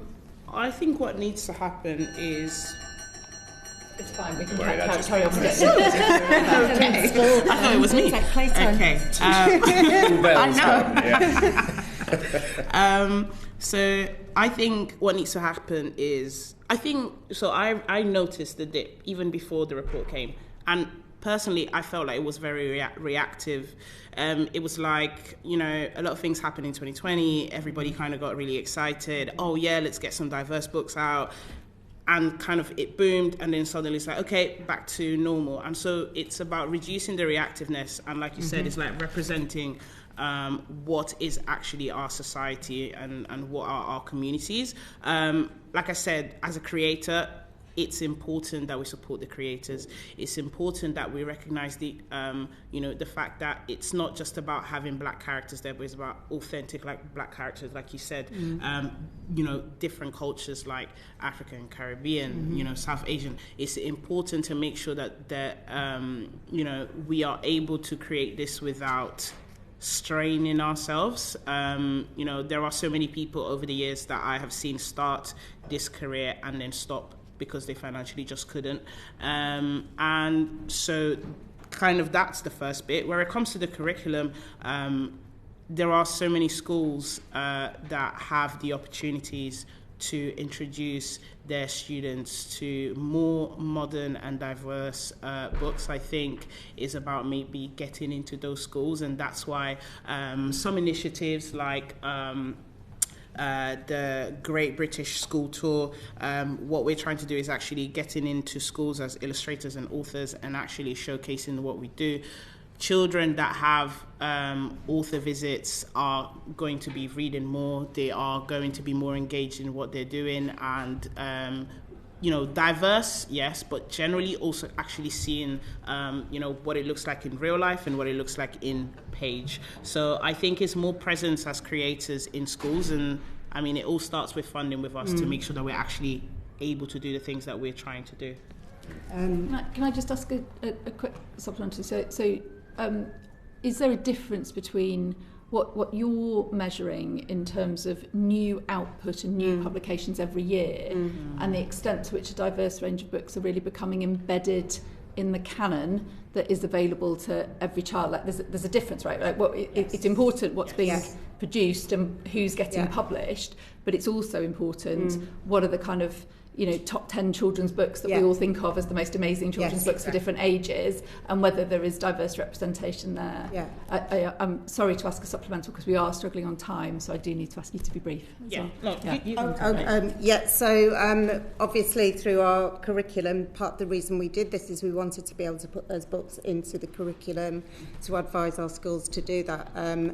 We still find that with the time-stretched teaching community and beleaguered teaching community, they will often, and totally understandably, certainly in primary sector, the teaching 11 subjects, they need to just teach what they know. So it's really about encouraging and supporting teachers to bring those texts at that level from early years onwards into the curriculum. There is that canon, there is that kind of hierarchical element. There's that phrase in the current national curriculum that says key text. What do we mean by that? What are we saying by that? What's implied? I grew up, my dad is a child of the empire, I suppose, and so read lots and lots of books, but that canon was very much the English canon. There are, if we look at classics as an example, that it's perfectly possible to choose modern and contemporary classics. For example, from the early years, Anna McQuinn, Bethan Wolven, moving up, S.F. Said, his book Vajapur, Tiger, things like that, David Armand Skellig, Catherine Johnson's work, which is fantastic secondary author for young adults. Mallory Blackman is well known to everyone. It's completely possible to see those as canons and classics, if you like, but have those that don't include the racial stereotypes or any other kind of stereotypes. Part of the reason we're thinking about racially minoritized peoples is because it's across the sector of disadvantage, socioeconomic disadvantage, and disproportionately so, boys and so on. If you're going to teach classics, you need to make sure there's enough engagement with positive representations and centred representations of characters, plot lines, lives and worlds, so that you can then look at a classic text, for example, Secret Garden, that has some problematic representation, what it stands for. You want your Year 6 children to be able to unpick that, to critically engage with that. You need enough to be able to do that before you get there. And right now, one of our things we're keeping an eye on is there's been an unprecedented drop in representation in picture books, which has never happened in the life of the survey.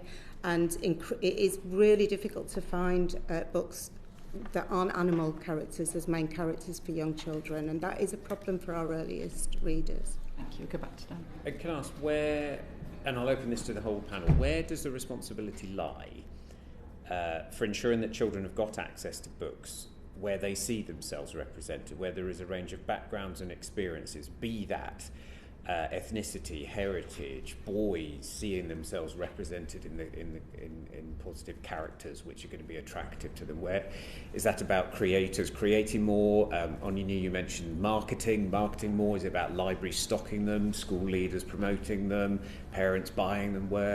What's going to be the best levers to seeing change in this, do you think? I can have a very quick stab. I think probably the 2 or 3 main places would be, and we've kind of touched on all of these, but the role of parents definitely comes in, and actually the way we frame it towards parents, rather than being, especially in the early years, this is kind of parenting advice or parenting course or something like that, because all parents will say, well, this is my kid, I know it better. Framing it around, here is some advice for how to help your child succeed, because obviously every parent wants their child to succeed.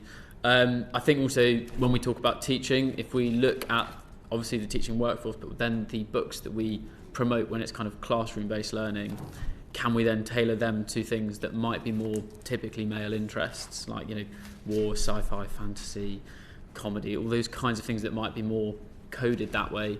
And then I think finally, probably one that I would love to see picked up slightly is the role of men in wider society. I think one of the big things that we need to push for is volunteering. We know men are less likely to volunteer, but actually having those positive male role models within schools, and there are really good examples of this across the UK. I mean, school readers are in thousands of schools. We work with a small charity called Lads Need Dads, who work with boys who don't have dads at home, and they then bring these, they've worked in about 29 schools in the east of England. They bring in men from the community and they sit for 12 weeks, 1 hour a week, with a boy who's struggling for whatever reason and doesn't have their dad at home, and they just read to them for an hour. They'll do a range of other things too in terms of emotional literacy, but building the relationship there, and then they can highlight things like, what are you interested in? I was told one story of an Irish traveller boy who never read, didn't like reading. First time he met the mentor was just shadow boxing around the room, but they realised obviously he likes boxing, so okay, right, next week will you read if I bring Muhammad Ali's autobiography? And he's like, oh yeah, all right then, fine. And they did, and he loved it, and they had a really good 11 weeks. But it's partly building that relationship and then also finding their interests. And I think we have to be proactive as teachers and volunteers more widely in saying, if certain groups, particularly in this sense boys, aren't reading, what might be things that boys are more likely to read? I'd really like to think about maybe expanding the definition of reading. I think that's really important. Reading cannot be and shouldn't be limited to books alone, and I think that picks up some of the things that the panel's discussed. We want them to read other media, online articles, magazines, comics, audiobooks. These are all very valid formats for reading and can really help break down some of those barriers around accessibility for dyslexic readers. Or I'm thinking about dyslexia being having quite a strong hereditary component. So you might well be in a family where your parents or your carers may struggle with their confidence around reading. So there needs to be, if we can think more widely about what constitutes reading, I think that would help break down some of that, both the representation issues, but also some of the accessibility issues that I think dyslexic children in particular face. And I think, just to jump in on final thoughts with that, is that you need to be literate. You want to be able to access, enjoy, and make meaning from a really wide range of texts, and we wouldn't want to advocate for some texts are just gateways into other texts. Actually, literate adults will read, as I imagine all of us in this room will read a wide range of different kinds of text. You need to see yourself in a wide range of texts. I'm really sorry, we do need to keep focused on so the question was about whose responsibility is it, what should the government do? Yeah, so, everyone's, and I think it can come through the recommendations as well, and experts. Yep. Just going to be really quick. I think publishers hold a really significant responsibility in this. Beyond the marketing and distribution, which I spoke about, is actually about the end to tokenism, where it comes to representation. We don't need just one book about, like the experience of these, children. I think it's important to make sure that there is, like we said, we spoke about choice in the previous panel. It's important there is choice. I think a lot of times where it comes to diverse creators, it's like, oh, this person has done a book about shoes. Okay, no more books about shoes now, that's enough. Well, actually, we do need more choice so that children have that ownership of what they're reading. I think the issue is schools and libraries are so underfunded, where I don't want to place the responsibility on them because, there's only so much that they can do. But it is really important that they are able to make sure that they they give students or children and the community access to diverse literature. And there needs to be just financial investment from the government. As a teacher, I have purchased books to share with my students, which out of my own money, which is because maybe my school is not able to fund that specific part, and so it's really important that we do that as well, financially supporting actually with the government. Thank you very much. And we'll go to Peter. Luke, you've already outlined in really helpful detail some of the reasons why boys are less likely to read for pleasure than girls. I wanted to ask specifically about the connection between, we know that there is both a gap in reading for pleasure and also in reading attainment, and what the connection is between those two things, if there is a connection. Yes. To be honest, I'm probably not the expert on what the actual connection is. I do think, when thinking about the other kind of correlations we see for reading for pleasure, there are a few that are of interest. Might not be causational, but definitely do link with a range of things. Particularly when we look at screen time in the early years, we know that all kids, or 90% of kids, are exceeding clinical guidelines. So there's no screen time under the age of 2, according to the WHO, and then an hour max from 2 to 4.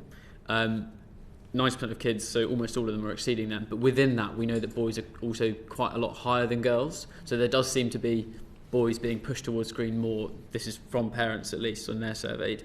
The other was when we looked at older boys, because we know that kind of 15, 16-year-old age bracket were the least likely to read.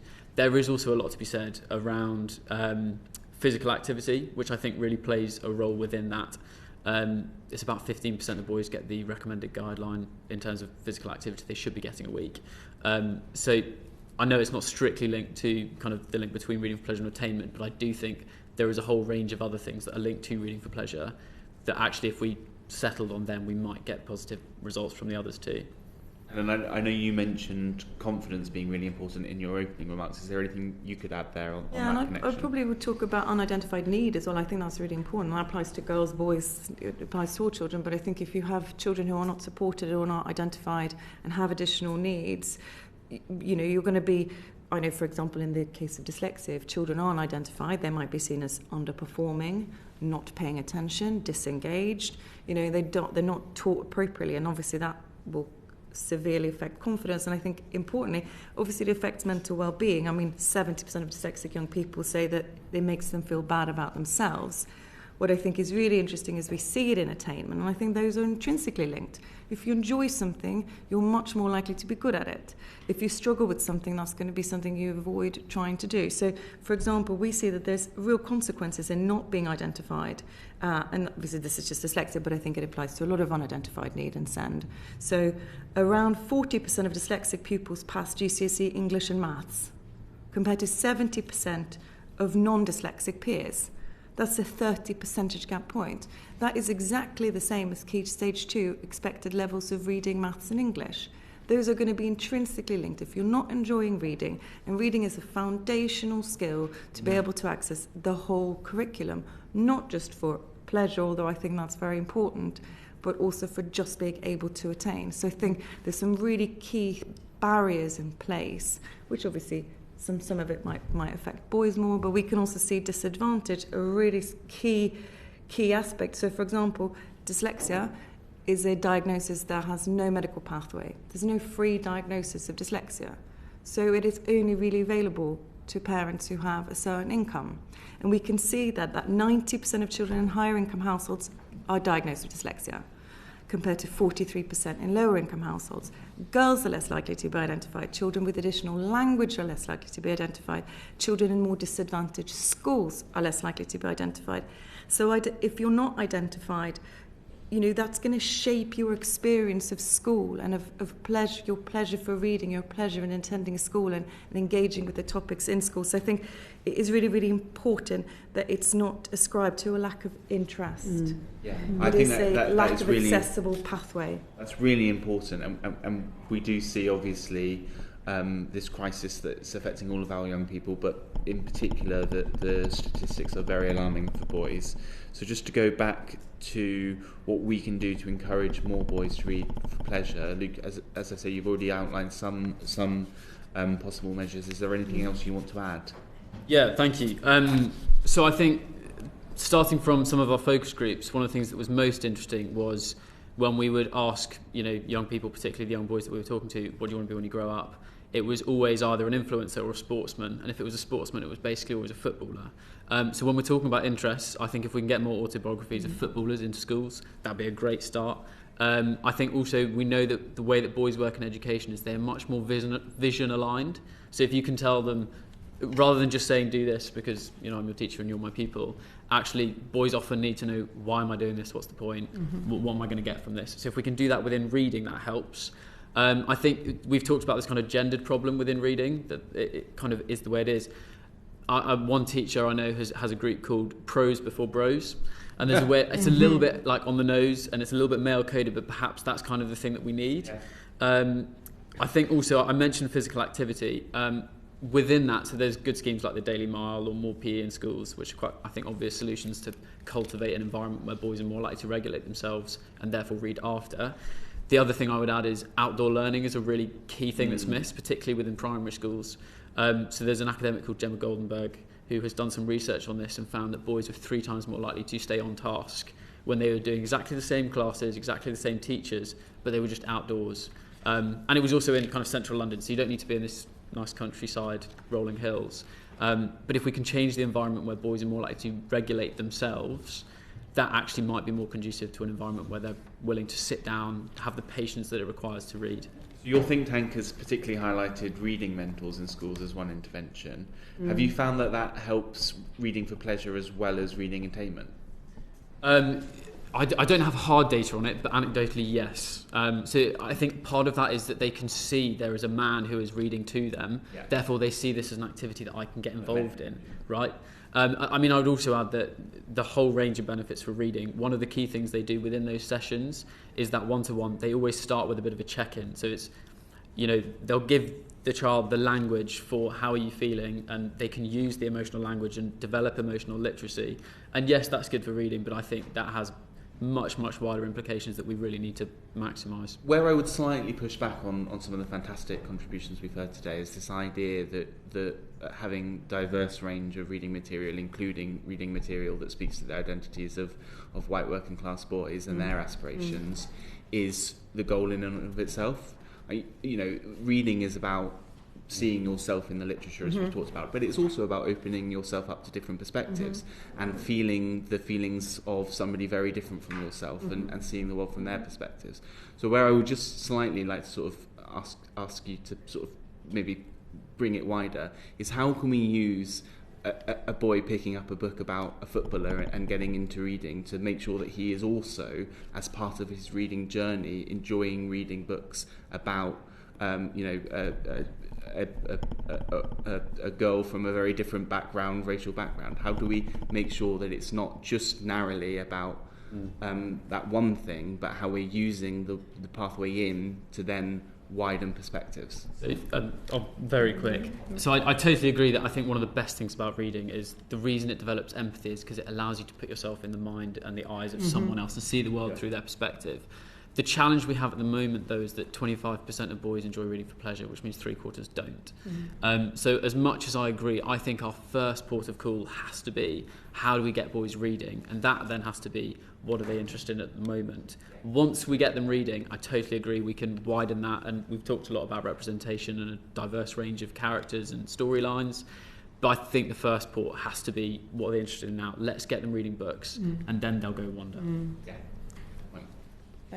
Just in terms of primary, I suppose, early years and primary school perspectives, the first thing, I suppose, is to say and remind ourselves there are more differences within groups of boys and within groups of girls than between boys and girls. And I think that is pretty well established from research, and also that the gender gap is smaller than the disadvantage gap when it comes to GCSE.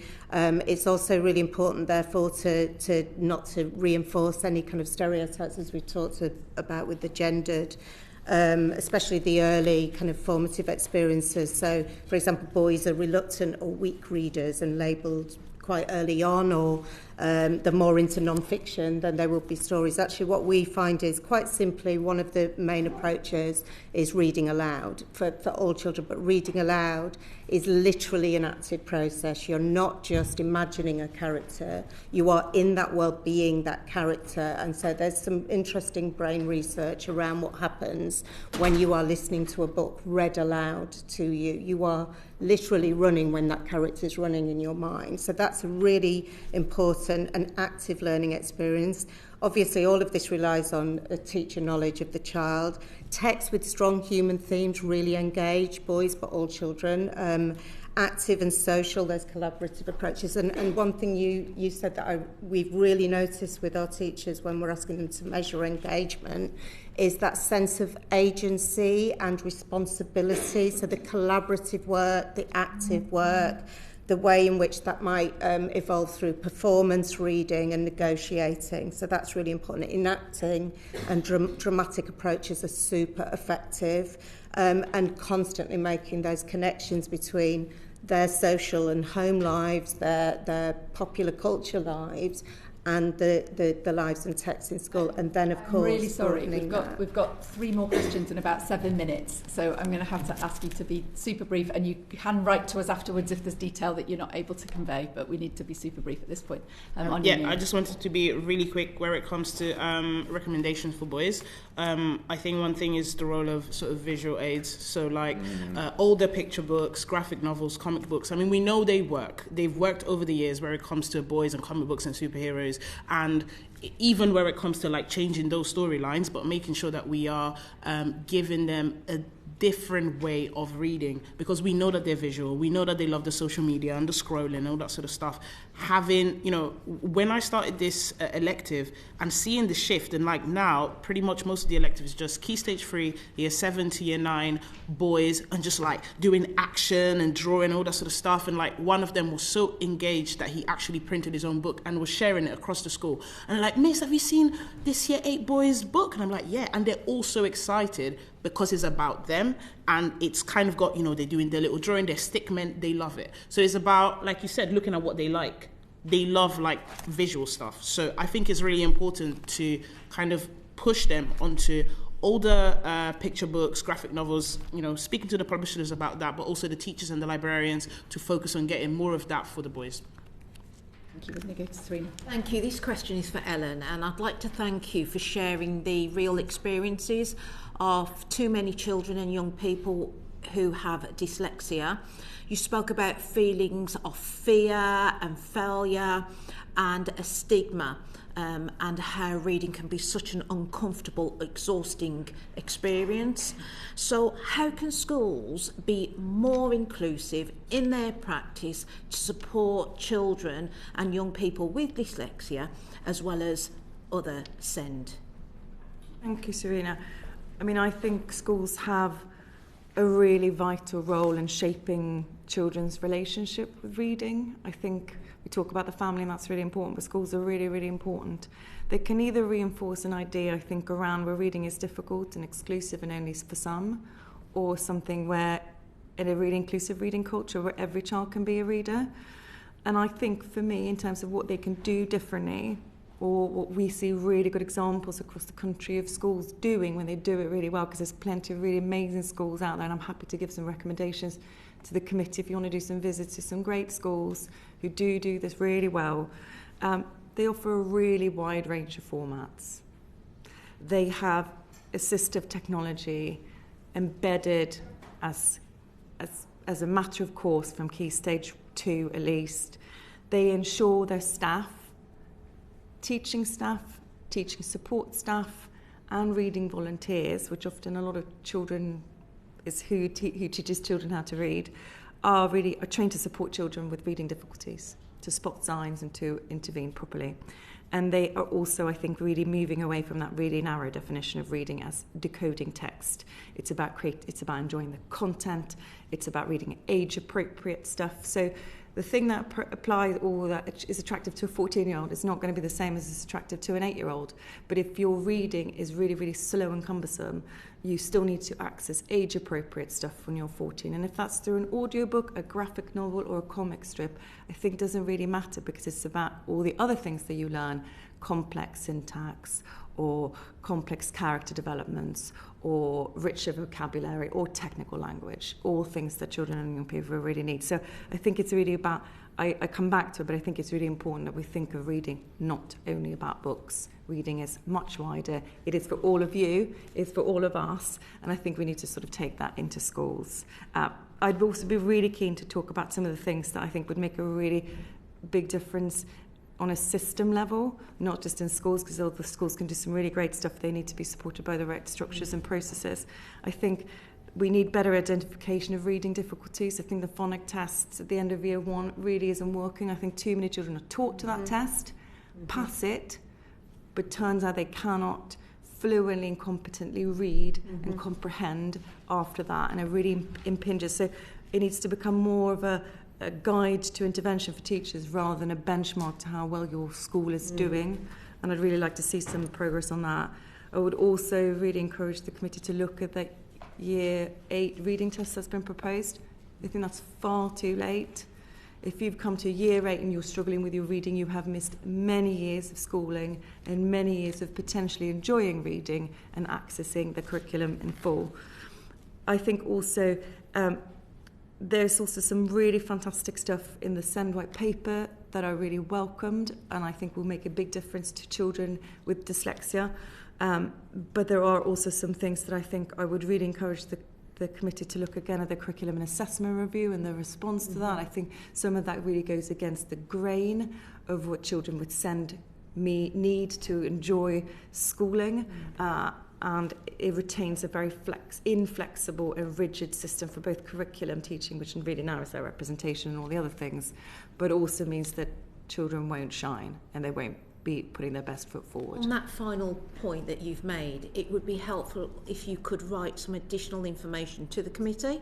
Absolutely. Specifically around the curriculum and assessment very happy review. to follow up on that. Really helpful. Thank you very much. Darren. Thank you. Ellen, just quickly linking into something you said earlier about comics, graphic novels, e-books, e-readers and so on. There are differences of opinion. Some have produced evidence saying that actually they may not bring the same benefits to children as reading a traditional book. So what's your thoughts on that? Where's the balance? Where's the point of ensuring that they get into it in a way that is most enjoyable, but that they don't miss out on the long-term benefits of reading traditional books?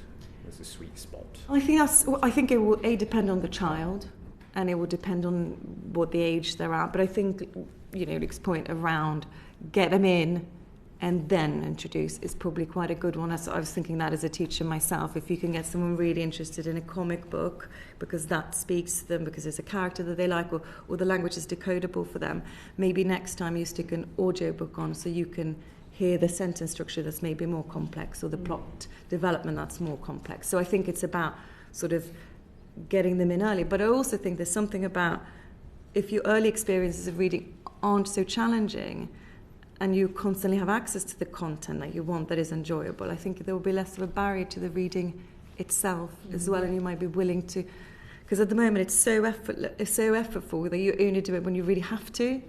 If it was slightly less effortful because we'd tried harder and we intervened earlier and you were supported earlier to be a competent and fluent reader, we'd see fewer barriers further down the line.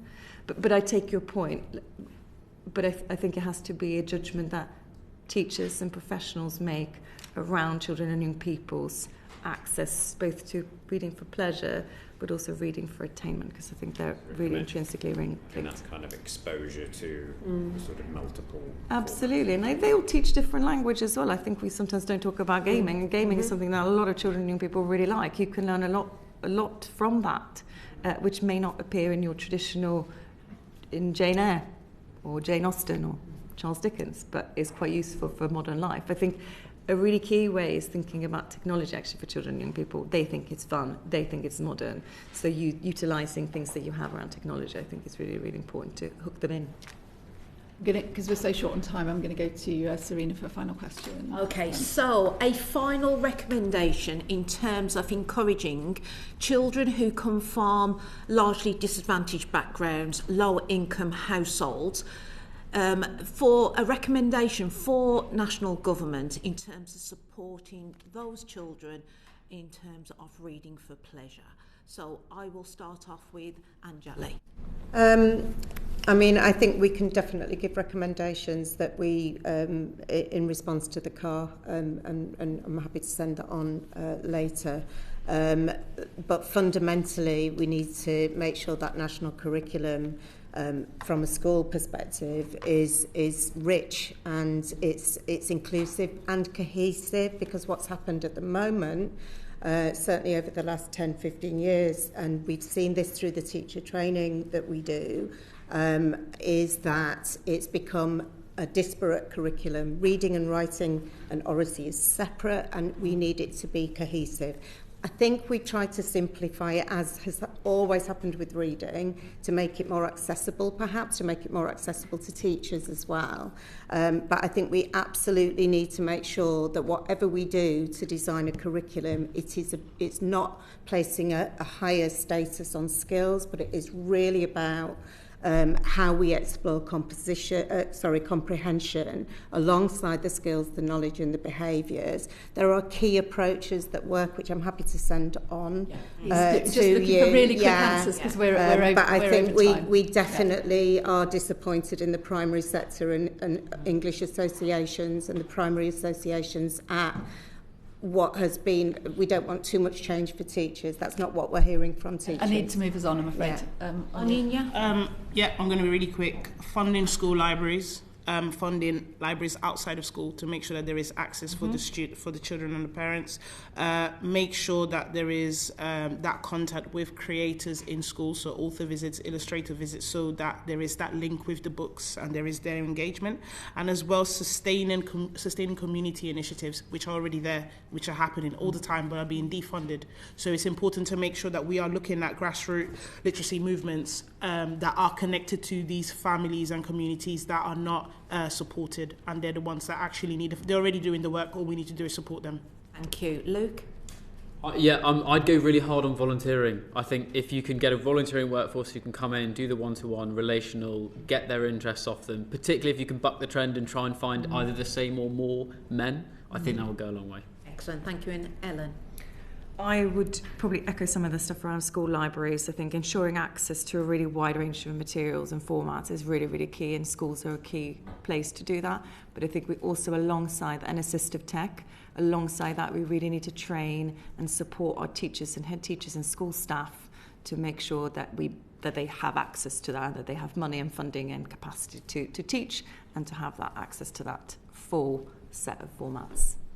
Thank you very much. I'm sorry, we have been really constrained on time today. It's always the case. If there are additional things that you weren't able to get across in the time that we had, please do write to the committee afterwards. We would really welcome that. Thank you. Thank you very, very much indeed for coming to give your evidence today. That brings our session to a close. Order.